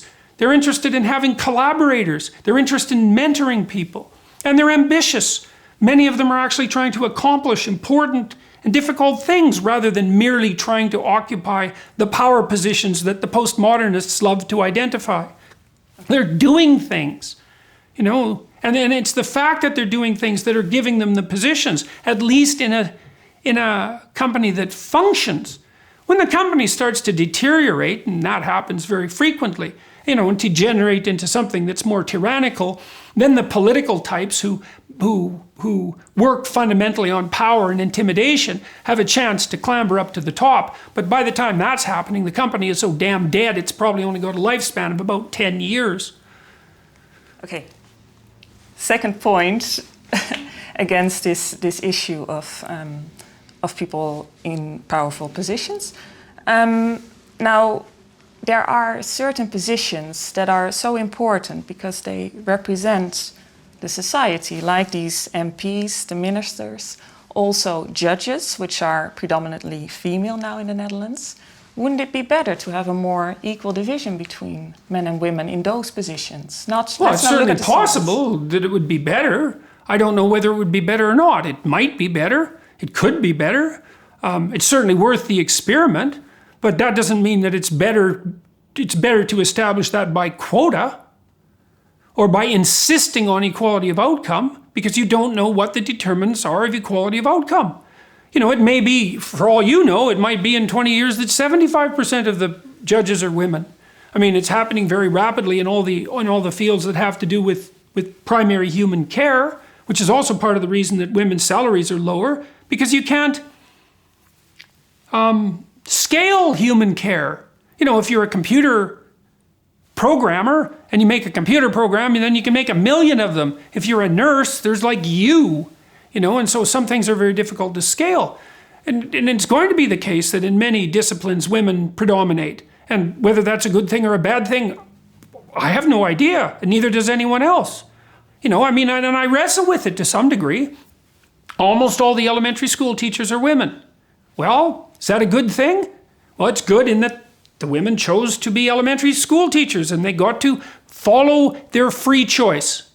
And so to the degree that following your free choice in a free society is a good thing, that's a good thing. Is it good for the children to only be exposed to one gender while they're being educated at such a young age? I don't know. Those are separate questions. But things are sorting themselves out quite quickly. And they're not going to sort out at 50-50. And then, so what are we going to do about that? We're going to decide that some professions should be 50-50. So that would be the C-suites, because that's where the feminists concentrate. Half the corporate executives have to be female. But they don't say that about the damn bricklayers. It's 99% of bricklayers are men. Almost all heavy machinery operators. Almost all construction workers. Now, of course, it's about the positions of power, like judges and like MPs. Well, power, power, that's one way of thinking about it. But why is it any more relevant that women are underrepresented, let's say, in the C-suites than that they're underrepresented among bricklayers? You know the answer to No, this. I don't know the answer to that. If the goal is 50-50 representation, because women have been systemically, what would you call, they've been systemically excluded from trades and occupations. How do you possibly draw the line between those positions where gender equity should be pursued and those positions where it shouldn't? It's not possible. And I defy you to make an argument for why 50% of the bricklayers shouldn't be women. Why is that not just as unjust, let's say, as the fact that a smaller percentage of women occupy C-suite positions? Well, C-suite, I'm not concerned about. I'm concerned about the MPs and the judges right now. Same and thing. they are representing. Bricklayers are not representing. High-level professional positions. Then we'll go with that. Now let's go for the MPs and the judges. Well, they're elected or appointed. We have mechanisms for determining this already. You don't put quotas in place. There's no excuse for quotas. Because we don't know how this is going to play out. That's your main concern, that you don't know how it's going to play out. Well, first of all, you don't put quotas in if you don't have an equal pipeline, that's for sure. If there's 50% one sex of candidate and 50% the other, well, at least if there were quotas, you would be sampling randomly from the talent within the two populations. But if there's 10% women and 90% men, and you pick 50% of your candidates from the women, then you've picked a bad lot of candidates, statistically speaking. And not just a little bit bad. And you see, this sort of thing makes a tremendous difference, because the difference in competence between people isn't linear, it's non-linear. And so if you start to populate disciplines with substandard people who aren't competent, then you destroy the disciplines. And that happens very rapidly. It's certainly happened to many disciplines in the universities. You think that's happened to the government? Here? Our government's pretty stable, and it takes a hell of a fool to ruin it in 4 years. Most Western democracies have a lot of different checks and balances in place. And in Canada we have a federal system, and so the provinces have a fair bit of power. And as the Liberals rose to ascendancy, I hate to call them Liberals because they're far left of what the traditional Liberals in Canada were, because they were always centrists. What's happened is that the provincial parties have become increasingly conservative. And so Canada manages to maintain a pretty decent balance of political viewpoints, I would say. And so I'm not worried to any great degree that Trudeau has done any long-term substantive damage to the Canadian political structure as such, although I think his policies have devastated Western Canada, just like his father's policies did. And that was incredibly ill-advised and is going to cause an immense amount of trouble over the next 5 or 6 years. But there's not more than a moderate chance that he's going to survive the October election anyways, depending on how foolish the Conservatives are as they attempt to oust him and how divisive their own internal politics become. So, our Western countries are pretty stable. They have a lot of moving parts that tend to keep them on a relatively even keel. So, I don't think the situation is dire, especially by historical standards. Worse things have happened. I think that he's been extraordinarily divisive as a leader. I do believe that the relationship between Indigenous people in Canada and the rest of the population is far worse than it was when he first took office, and is likely to become worse yet, because the drum is continually being beaten and the fundamental problems are not being addressed. The fundamental problems are unbelievably difficult to address, and no one has the courage to do it. Let's then go to your opinion about this missing and murdered Indigenous women report. What's your opinion? Well, first of all, to consider that a genocide is it's like a criminal use of terminology as far as I'm concerned, because genocide has a very specific meaning as far as I'm concerned. It's state or police, army, militia, planned militia eradication of specific populations for the purpose of eradicating them. Everyone knows that. That's not what's happening in Canada. What's happening is that there's an underclass of Indigenous Canadians who suffer for an endless plethora of reasons. Isolation, especially in northern communities, which have no hope of economic survival, no more than non-Indigenous northern communities have hope of economic survival. All the small towns in Canada have died. All the small towns in Europe are threatened. The French can't keep their small towns running, neither can the Italians. They're beautiful and ancient. They can't even keep them going. We have these little places that were scraped out of the bloody frost 50 years ago that were barely functional when they first started. They've all died. Thousands of these towns have died in places like Saskatchewan. You can't keep tiny reserves going in the north. It's completely impossible. And the rates of alcoholism are through the roof. The same with drug use, and it's no bloody wonder. It's frigid and dark 6 months of the year, and there's very little to do. Plus, there's no future. And so, people migrate from those places to the city, and they get themselves in all sorts of trouble. And there's plenty of willing people to aid them in their catastrophes. And to consider that a genocide is, it's a form of false, it's a form of extortionary false compassion. It's extortion because it requires anybody who objects to the use of the term to present themselves as uncaring. And it's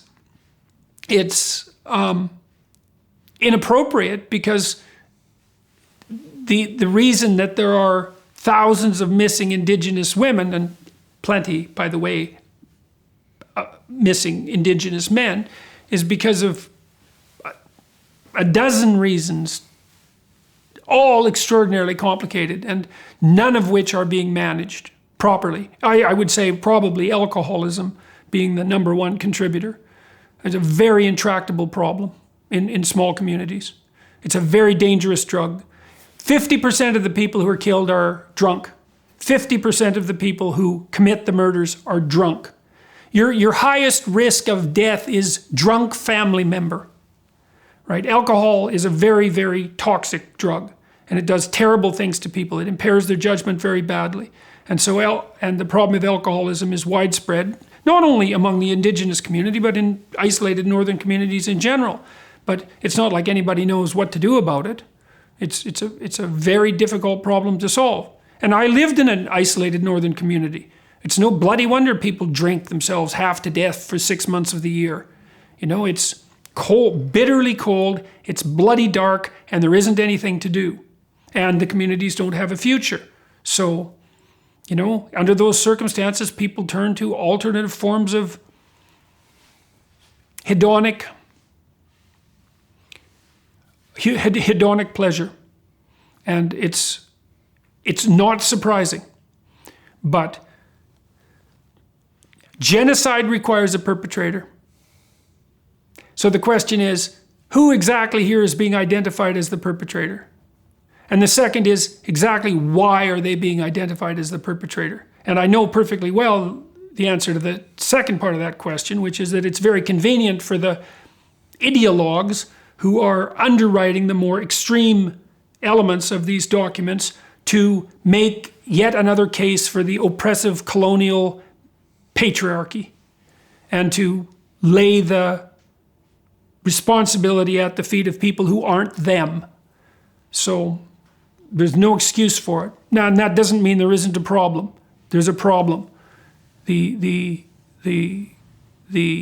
relationship between Indigenous people and non-Indigenous people in Canada is unstable, and it's not improving. But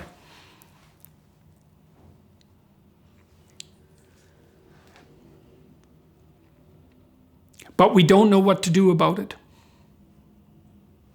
You know, I've been working with a native carver for 10 years, 15 years. I made friends with him when I went to Vancouver Island. I've been buying his artwork since then. And he carved a 53-foot totem pole that's in front of the Montreal Museum of Fine Art that commemorated the residential schools. He was a residential school survivor, and he had a childhood that was so brutal that it's almost unimaginable. It's unimaginable. That's good enough. If you heard it, you'd be suffering for the tale for a few days. And he had his slice of hell, and that's for sure. And, you know, I've done everything I could, along with a friend of mine, not to help him, because that's not the right way of thinking about it, but to engage in useful, mutual, productive trade so that he has an opportunity to pursue his livelihood and so that I'm a beneficiary of what it is that he produces. And his circumstances are so complex that for every step he takes forward, the probability that he'll slide back at least one is almost 100%. It's family catastrophes, continual deaths, alcohol-fueled familial breakup, chronic divorce, fetal alcohol syndrome, multiple patterns of drug use, abuse on a widespread scale of men, women, and children, fragmented culture. It's very, very, very, very difficult to make headway in a situation like that. And to come out with a report that says, well, this is a consequence of genocide is to take your own political conviction and hold that as your a priori axiom, and then to take all the facts that you can muster and line them up behind what you already knew so well, instead of taking the problem apart in all its hopelessness and trying painstakingly, incrementally, piece by piece, to slowly address some of the underlying issues. It's a very difficult thing to do. So there's something that I find difficult to understand about you as a phenomenon, and that's that you're against polarization, but yet you call your opponents, like the postmodern feminists, the social justice warriors, you compare them to Nazis and to fascists. No, I haven't compared them to Nazis. You say they're like Marxists, and Marxists are just as bad as Nazis. That's true, but I didn't compare them to Nazis. I compared them to Marxists. Which are just as bad as Nazis. Well, at the ethical level, yes, but it doesn't mean that they're they have the same political stripe. I don't like people who play group identity politics. They're promoting tribalism. Tribal societies are extraordinarily dangerous. And I think they're doing it primarily because of resentment. I certainly don't trust the Marxism, and why would I? I mean, how is it, you tell me, after 150 million deaths, how it's okay to be a Marxist. Yeah, but that's not what I'm getting at. What I'm getting at is the type of language you're using to qualify your opponents. It seems polarizing as well. It depends on the opponents. I don't like Marxists. It isn't that I don't like them. There's no excuse for it. You'd call me polarizing if I objected to Nazis? Yes or no? If I objected to Nazis, am I polarizing or not? But you see these people who want the gender-neutral pronouns. That's basically their main point. You see them... That's their claimed main point. But you think they're actually more dangerous than this? It isn't that I think they're more dangerous than this. I know they're more dangerous than this. They wouldn't have put in compelled speech legislation if they weren't more dangerous than that. Well, they would say, we don't want discrimination. Yes, that's what they would say. But they still put in compelled speech legislation. And that never happened before in the history of British common law. And as I already pointed out, the American Supreme Court made it illegal in 1942. You can compel speech commercially. If you sell tobacco, you can make people put a warning on their package. You cannot tell people in the United States what they have to say. It's not constitutional. Okay. Now you can do it in Canada. But Jordan, I don't appreciate that. Jordan, you are all about taking responsibility for your actions. And then when I see already in our team also, we've had these really fierce discussions about things that you were saying. And there was already a schism in the team. So it seems like you are somehow a polarizing influence.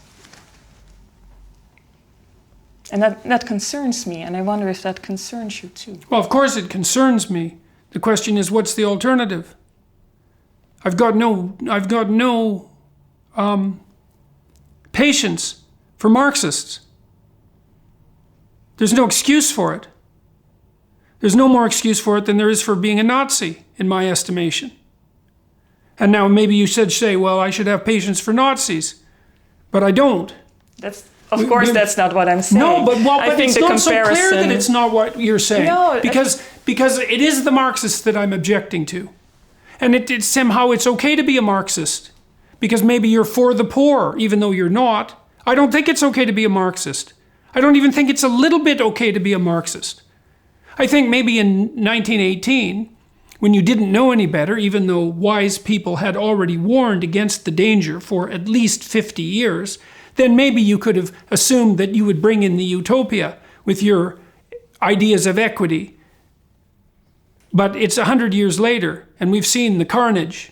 But you really see these people as the same thing as the Marxist, the Stalinist they Marxists. Call themselves Marxists. No, they're worse than the Stalinist Marxists. Because the Stalinist Marxists didn't know who Stalin was going to be.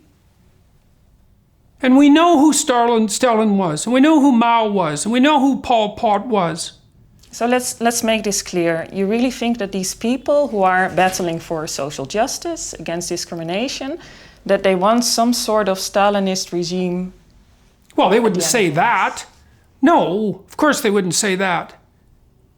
Their policies would lead inevitably to it. And God only knows what they want in their heart of hearts. You know, it's the postmodern neo-Marxist types who are always on about power. Every structure is predicated on power. Well, first of all, that's not true. But if you make that claim, then you have to ask, well, why exactly is it that you're claiming that every structure is based on power? What exactly does that have to do with your own motivations if you happen to be embedded in a structure? Does that mean, what, are you somehow immune to that if it's the only game in town? Or is it exactly what you're pursuing? And so, you know, it's not like all the people who started the Russian Revolution wanted a bloody nightmare, but that's what they got. And then there was a certain proportion of them who were perfectly happy with that outcome too. And so, no, I don't trust them. So, and I especially don't trust them because they're in a much better historical position to understand the consequences of their doctrines than people were 60 years ago or 100 years ago. Far better. We had the experiments. We ran them. Multiple countries. Multiple economic conditions. And the same thing always happened. It was a complete bloody catastrophe. So this goes for contemporary feminism. You think it's that dangerous? There's lots of different kinds of feminism. There's enough different kinds of feminism, so I'm not even sure what the term means. The feminists can't agree. They can't even have a women's march together without fragmenting into four warring factions. So if feminism means equity, then I'm not in favor of it. If it means equality of opportunity, well, more power to them as far as I'm concerned. But usually it means something more radical, which is why the vast majority of women do not identify as feminists. Yeah. So the majority does identify as feminist if you look at if they are given an actual definition of feminism, but it depends on the poll. Let's put it that way. Let's put it that way. Yeah. It depends. Of course, it matters if it depends on the definition. Just like it matters whether or not I'm a feminist, whether it depends on the definition. Would you ever consider? If it's a matter of equality of opportunity, then I'm a feminist. If it's a matter of equality of outcome, then no. So I have a daughter. It's not like I didn't encourage her to be everything that she could be. She's really quite something. You know, she's nobody's fool. She's no pushover. She's a tough cookie. And that's in large part a consequence of encouragement. I have a wife. I've had many female colleagues, many female graduate students. I've worked with women my whole entire life attempting to improve their career trajectories, and with plenty of success. And so I'd say my feminist credentials are beyond question. But that doesn't make me a Marxist. And I don't like ideologues, because they don't like to think. They just like to think that they're right, and they're not right, because things are a lot more complicated than they appear to be. They get together in their coteries and they pat themselves on the back for having unidimensional solutions to incredibly complex problems. And they go home and think that they've done something positive to change the world. And there's none of that's work, none of that's effort, none of that changes anything. So I'm not impressed with ideologues. Let's make it once again very clear what you mean, what you are against. So equality of outcome, ideologues, what exactly is it? Equality of outcome will do. Yeah. Well, and anything that smacks of Marxism. Yeah, but Marxism, of course, you can also define that in various ways. No, basically Marxism is the hypothesis that human history is the battleground between the bourgeoisie and the proletariat, so that human history is best conceptualized as a continual battle between those who have and those who don't. But we're now talking within feminism? Well, it's changed into identity politics, so it's just switched from economic power to other forms of power. It's the same damn thing. Okay, so and the problem with that too is that there's an infinite division of privileges. So one of the things I found out about the Russian Revolution, Please, Jordan, let's not go into the Russian Revolution, but just well, it's important, what it is within. I know. You asked about equity. Yeah. Okay, how many identities do you have? Do you think? Let's say 10. Okay, you're an oppressor on at least 2 of them. You're white. Yeah. And middle class. Okay, good, 2. So when the revolution comes, you can have your 8 dimensions of victimization and your 2 dimensions of oppression. And you can bloody well be sure that you'll be punished for the oppression and not rewarded for the victimization. And that is what happened in the Russian Revolution. And it's an inevitable consequence of those sorts of policies. Because you can fragment people's identities to the point where you find where they're the oppressor. And as soon as they're the oppressor, even for one reason, then they're the enemy. And if you happen to be the sort of person who enjoys collecting enemies, let's say, and there's plenty of people like that, then one reason that you're the enemy is more than sufficient. Okay, so it's identity politics within feminism that troubles you. It's the presumption that the fundamental hallmark of human identity is the group. That's wrong. It's not only wrong, it's far worse than wrong. It's retrogressive, it's tribalistic, it's dangerous, it's an incitement to violence, it's resentful, and it's malevolent. All of those things. So, no group identity politics. We got it right in the West. The sovereignty of the individual. And the reason for that is Each of us is a sufficiently complex nexus of individual group identities so that we have to be treated as unique individuals. That's the ultimate lesson of intersectionality, if only the intersectionalists had enough sense to think it through, which they don't. So actually, you're a real intersectionalist feminist then? With friends like me, they don't need enemies. Yeah. Look, there's no reason that the human race shouldn't take advantage of the talents of every woman on the planet. It's foolish otherwise. One of the best predictors of economic growth in any country is the degree to which women are granted rights, right? It's a great predictor, which is extraordinarily interesting. And why we would waste half the talent? Who in the right mind would possibly do that? So I've got no problem with providing people with a plethora of opportunity. The more the better. But the oppression narrative, the group identity, the insistence that structures of authority and competence are only predicated on power, all of that is toxic and dangerous. Now this to me seems like a different thing from what you were saying before, and it's just in the manner that you're expressing yourself now. I think it's much clearer now what you are actually against, and how you see these male-female dynamics. Well, the funny thing is, it's that I'm not so much against. You know, when I do my, this is why interviews are so strange. Mm-hmm. When I do my lectures, I don't talk politically. I'm not against things. I'm for individual people.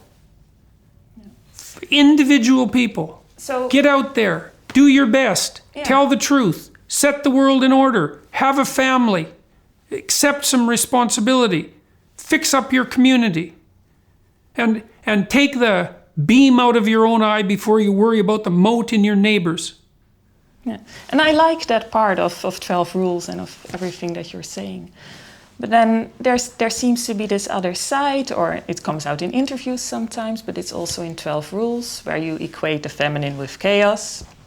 I don't do that. No, that's ridiculous. I know. The Taoists have done that for 3,000 years. I know, but right, it's not me. No. Right. But you're selecting, right? You write a book, which is an antidote to chaos, and you're selecting the stories in which the feminine is chaos, and also I'm observing and collecting the stories. But it's adding up, right? So you also talk about the importance of the Bible, in which women are deemed subservient. No, they're not. That's complete rubbish. How in the world could you possibly derive that idea from biblical readings? The most fundamental statement in the Bible, and this is a miraculous statement, it's absolutely incomprehensible that it was written some thousands of years ago. Men and women are made in the image of God. Not men. Men and women. But you know that there's also passages in there which do posit the woman as subservient. What passages are you referring to? Well, where it's told to Adam and Eve that women will henceforth have to obey their husband. Well, that wasn't what would you say? That wasn't a divine injunction. It was a terrible warning. Okay. It wasn't a statement about how society should be structured. It was a statement about the inevitability of that happening because women were going to be vulnerable in pregnancy and in child raising. Now, I understand your interpretation. You're interpreting the Bible and you're interpreting Nietzsche and bringing it all together. It's fine that you're doing that in your way. But can you understand that to women it may feel like you are against them? What do you mean it may feel to women? Like there's no injunction in that story. No, but that men have the right to lord it over women. No, it's not in the story. It's not just this story, of course. You know, But what is it? There's heroic females in the entire corpus of the Old Testament.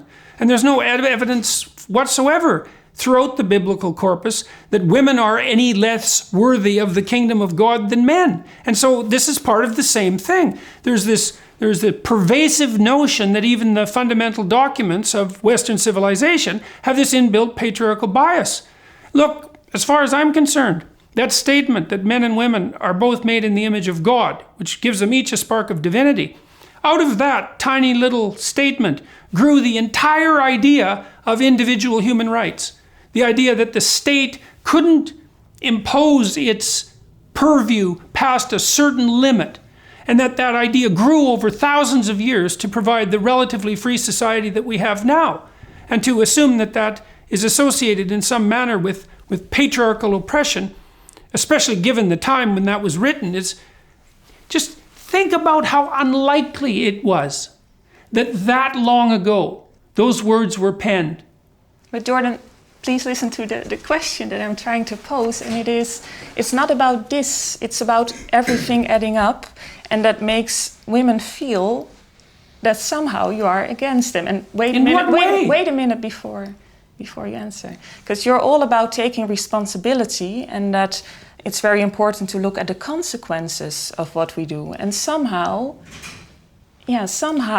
a lot of women feel like you're against them. So what's going on there? What's your responsibility here? You have no evidence whatsoever of what proportion of the people who are watching my videos or listening to my podcasts or reading my books who are women feel that way.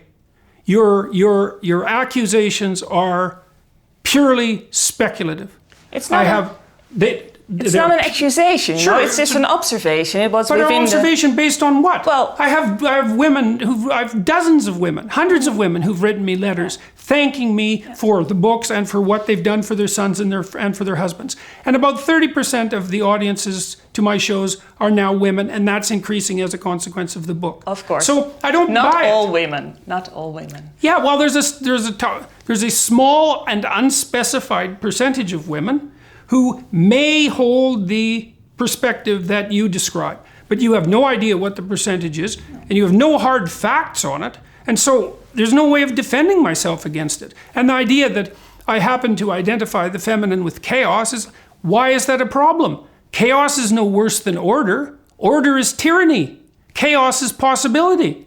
The mere fact that people don't do a close enough reading to understand that these two powers are equally balanced, in that order can be security or tyranny, and that chaos can be potential or uncertainty. The fact that people aren't reading carefully enough to understand that is not my problem. They could read it carefully enough to understand that. And to say that that's a fabrication on my part is absolutely foolish.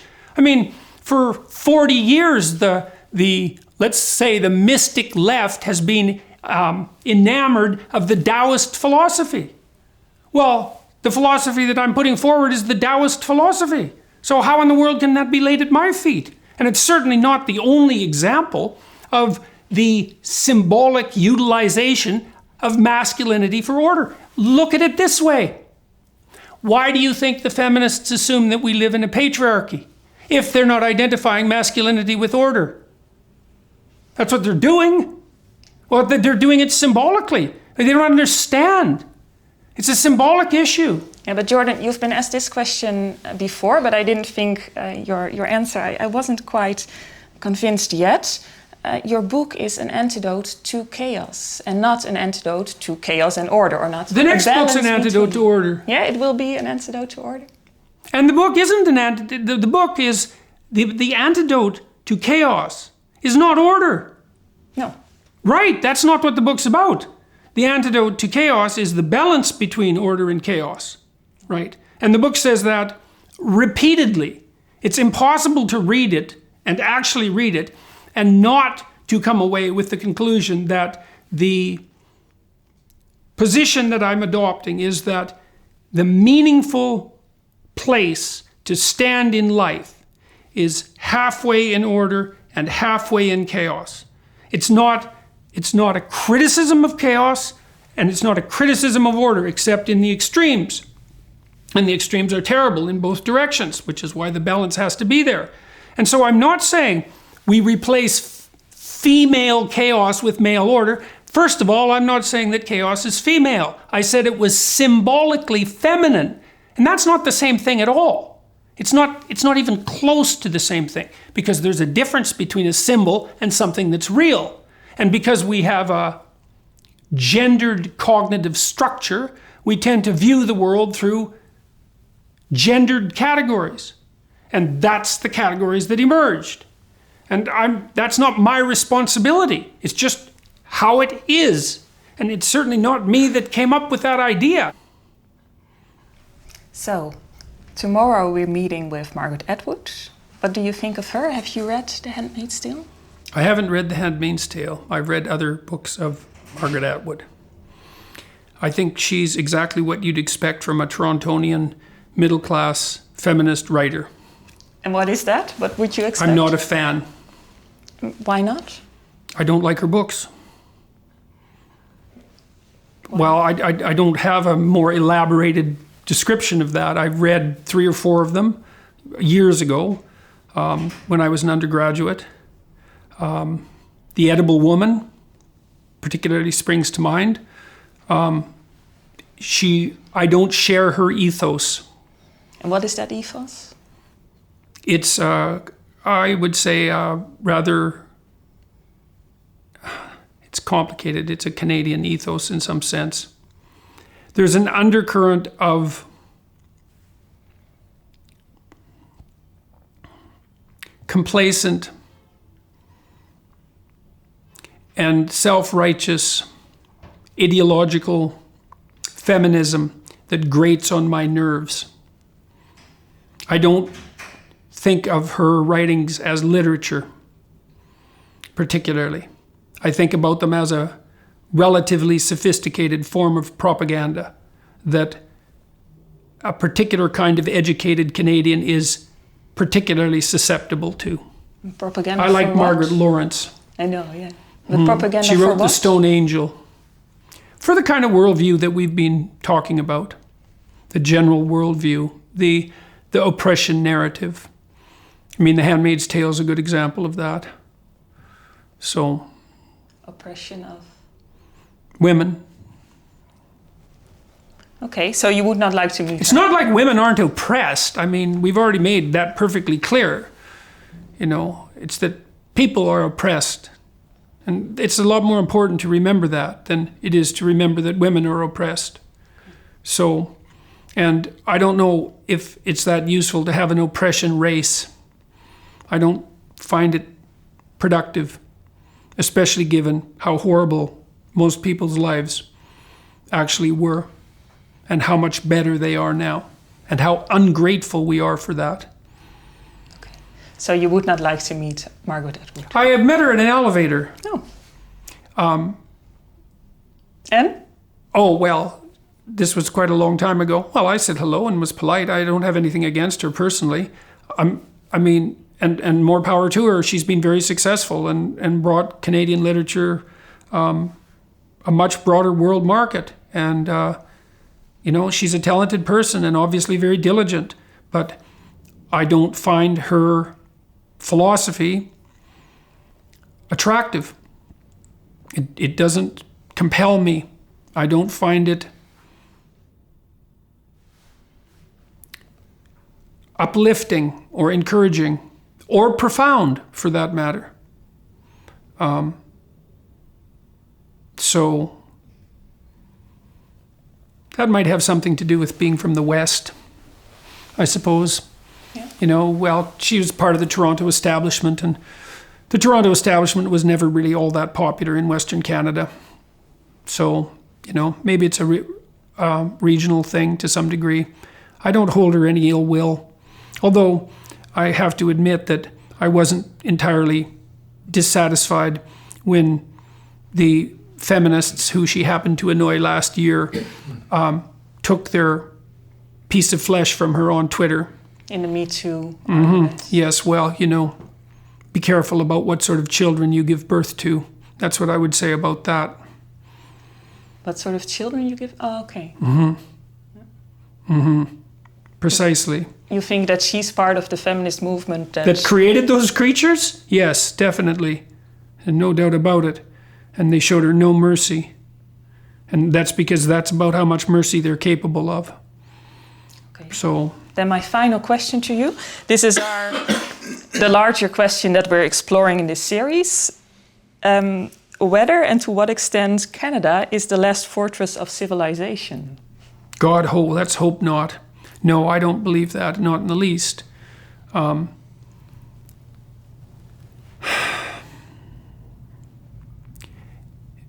It's a pretty good country. We have good British institutions, and thank God for that. They're in a bit of conflict with the less good French institutions, in my estimation, because I think the English common law system is far superior to the French civil law system. I think it's demonstrated that repeatedly. It's a good place. You know, people get along. We have high rates of immigration here, in Toronto, for example, and I would say that it's improved the city. Quite to my amazement. It's a very difficult thing to manage. I don't know how we do it. Seems to work. People here are relatively well off. We're all compressed into the middle class. You know, it's not like the United States with this, because it's a much smaller country, of course, with the massive extremes that you see there of good and bad and poverty and wealth. It's a little bit more socialist here. It is. It has a wider safety net, which actually increases the rate of entrepreneurial activity, interestingly enough, because people are more likely to start businesses. So that's kind of an interesting thing. The healthcare system, for a system that's attempting to do something that's absolutely impossible, does not too badly. I don't think it is worse than the American system. I don't think it's as good at the top end, but it's certainly much better at the bottom end. But there's plenty of places in the world that are bastions of civilization. Not enough of them, but more, maybe more all the time. You know, there is some evidence for that. I don't think that we're any better off or any better ethically or from a governmental perspective than 20 countries you could easily name: Australia, New Zealand, the UK, although the UK has its troubles at the moment, France. I think the Netherlands is a wonderful country. I think you people have created a country that's a complete bloody miracle, especially given that it's actually underwater, you know, which is, I suppose, one of the things that's kept you rather awake. The Scandinavian countries, most European countries, even Eastern Europe, is showing signs of life again. You know, there's no wars in the Western Hemisphere right now.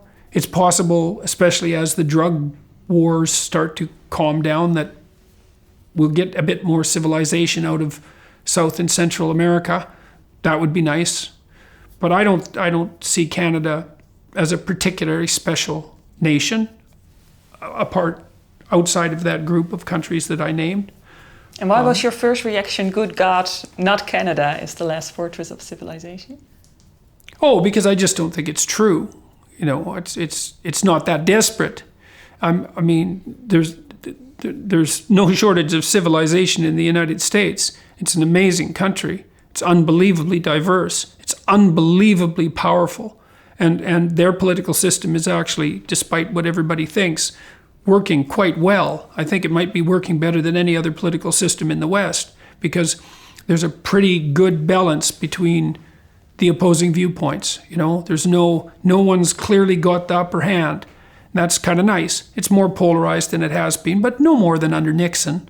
You know, the Nixon years weren't particularly peaceful, and the years under Reagan weren't either. So we've seen this sort of thing before. But Canada is a fine place, and we're fortunate to live here, and people are fortunate to come here, and hopefully we'll have enough bloody sense to maintain it, and enough good fortune. And, you know, it's becoming an old democracy by world standards, 150 years old. It's actually not that new a country as far as countries go. And we muddle through. We've managed to keep ourselves intact despite a couple of very close calls with regards to Quebec separatism, which would have been a real catastrophe. And that threat seems to have receded, I would say, permanently. And we do a pretty good job of bringing people together from all over the world and having them live peacefully.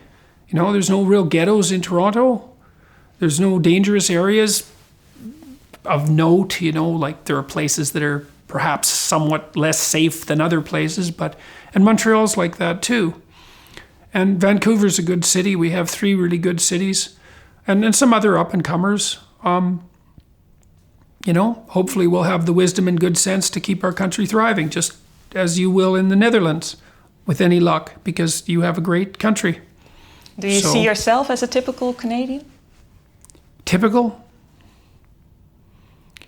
I don't think that that's a word that's very usefully applied to me, much to my discomfort.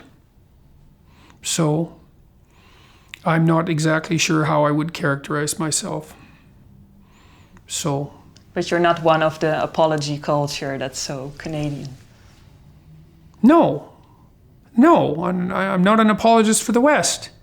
Every human history is a complete bloody catastrophe, and every nation has its sins and its advantages, and to the degree that we can rectify our past mistakes, good for us, and to the degree that we can capitalize on what we've accomplished, good for us. But like, what are you going to compare the West to? Where else would you live? Where else has it been better? That doesn't mean it's perfect. It doesn't mean we're without our historical errors. But little gratitude along with the judgment goes a long way. And I don't see the people who are criticizing the structure of Western civilization emigrating en masse to Saudi Arabia, let's say. Okay, Jordan Peterson, thank you very much. Thank you.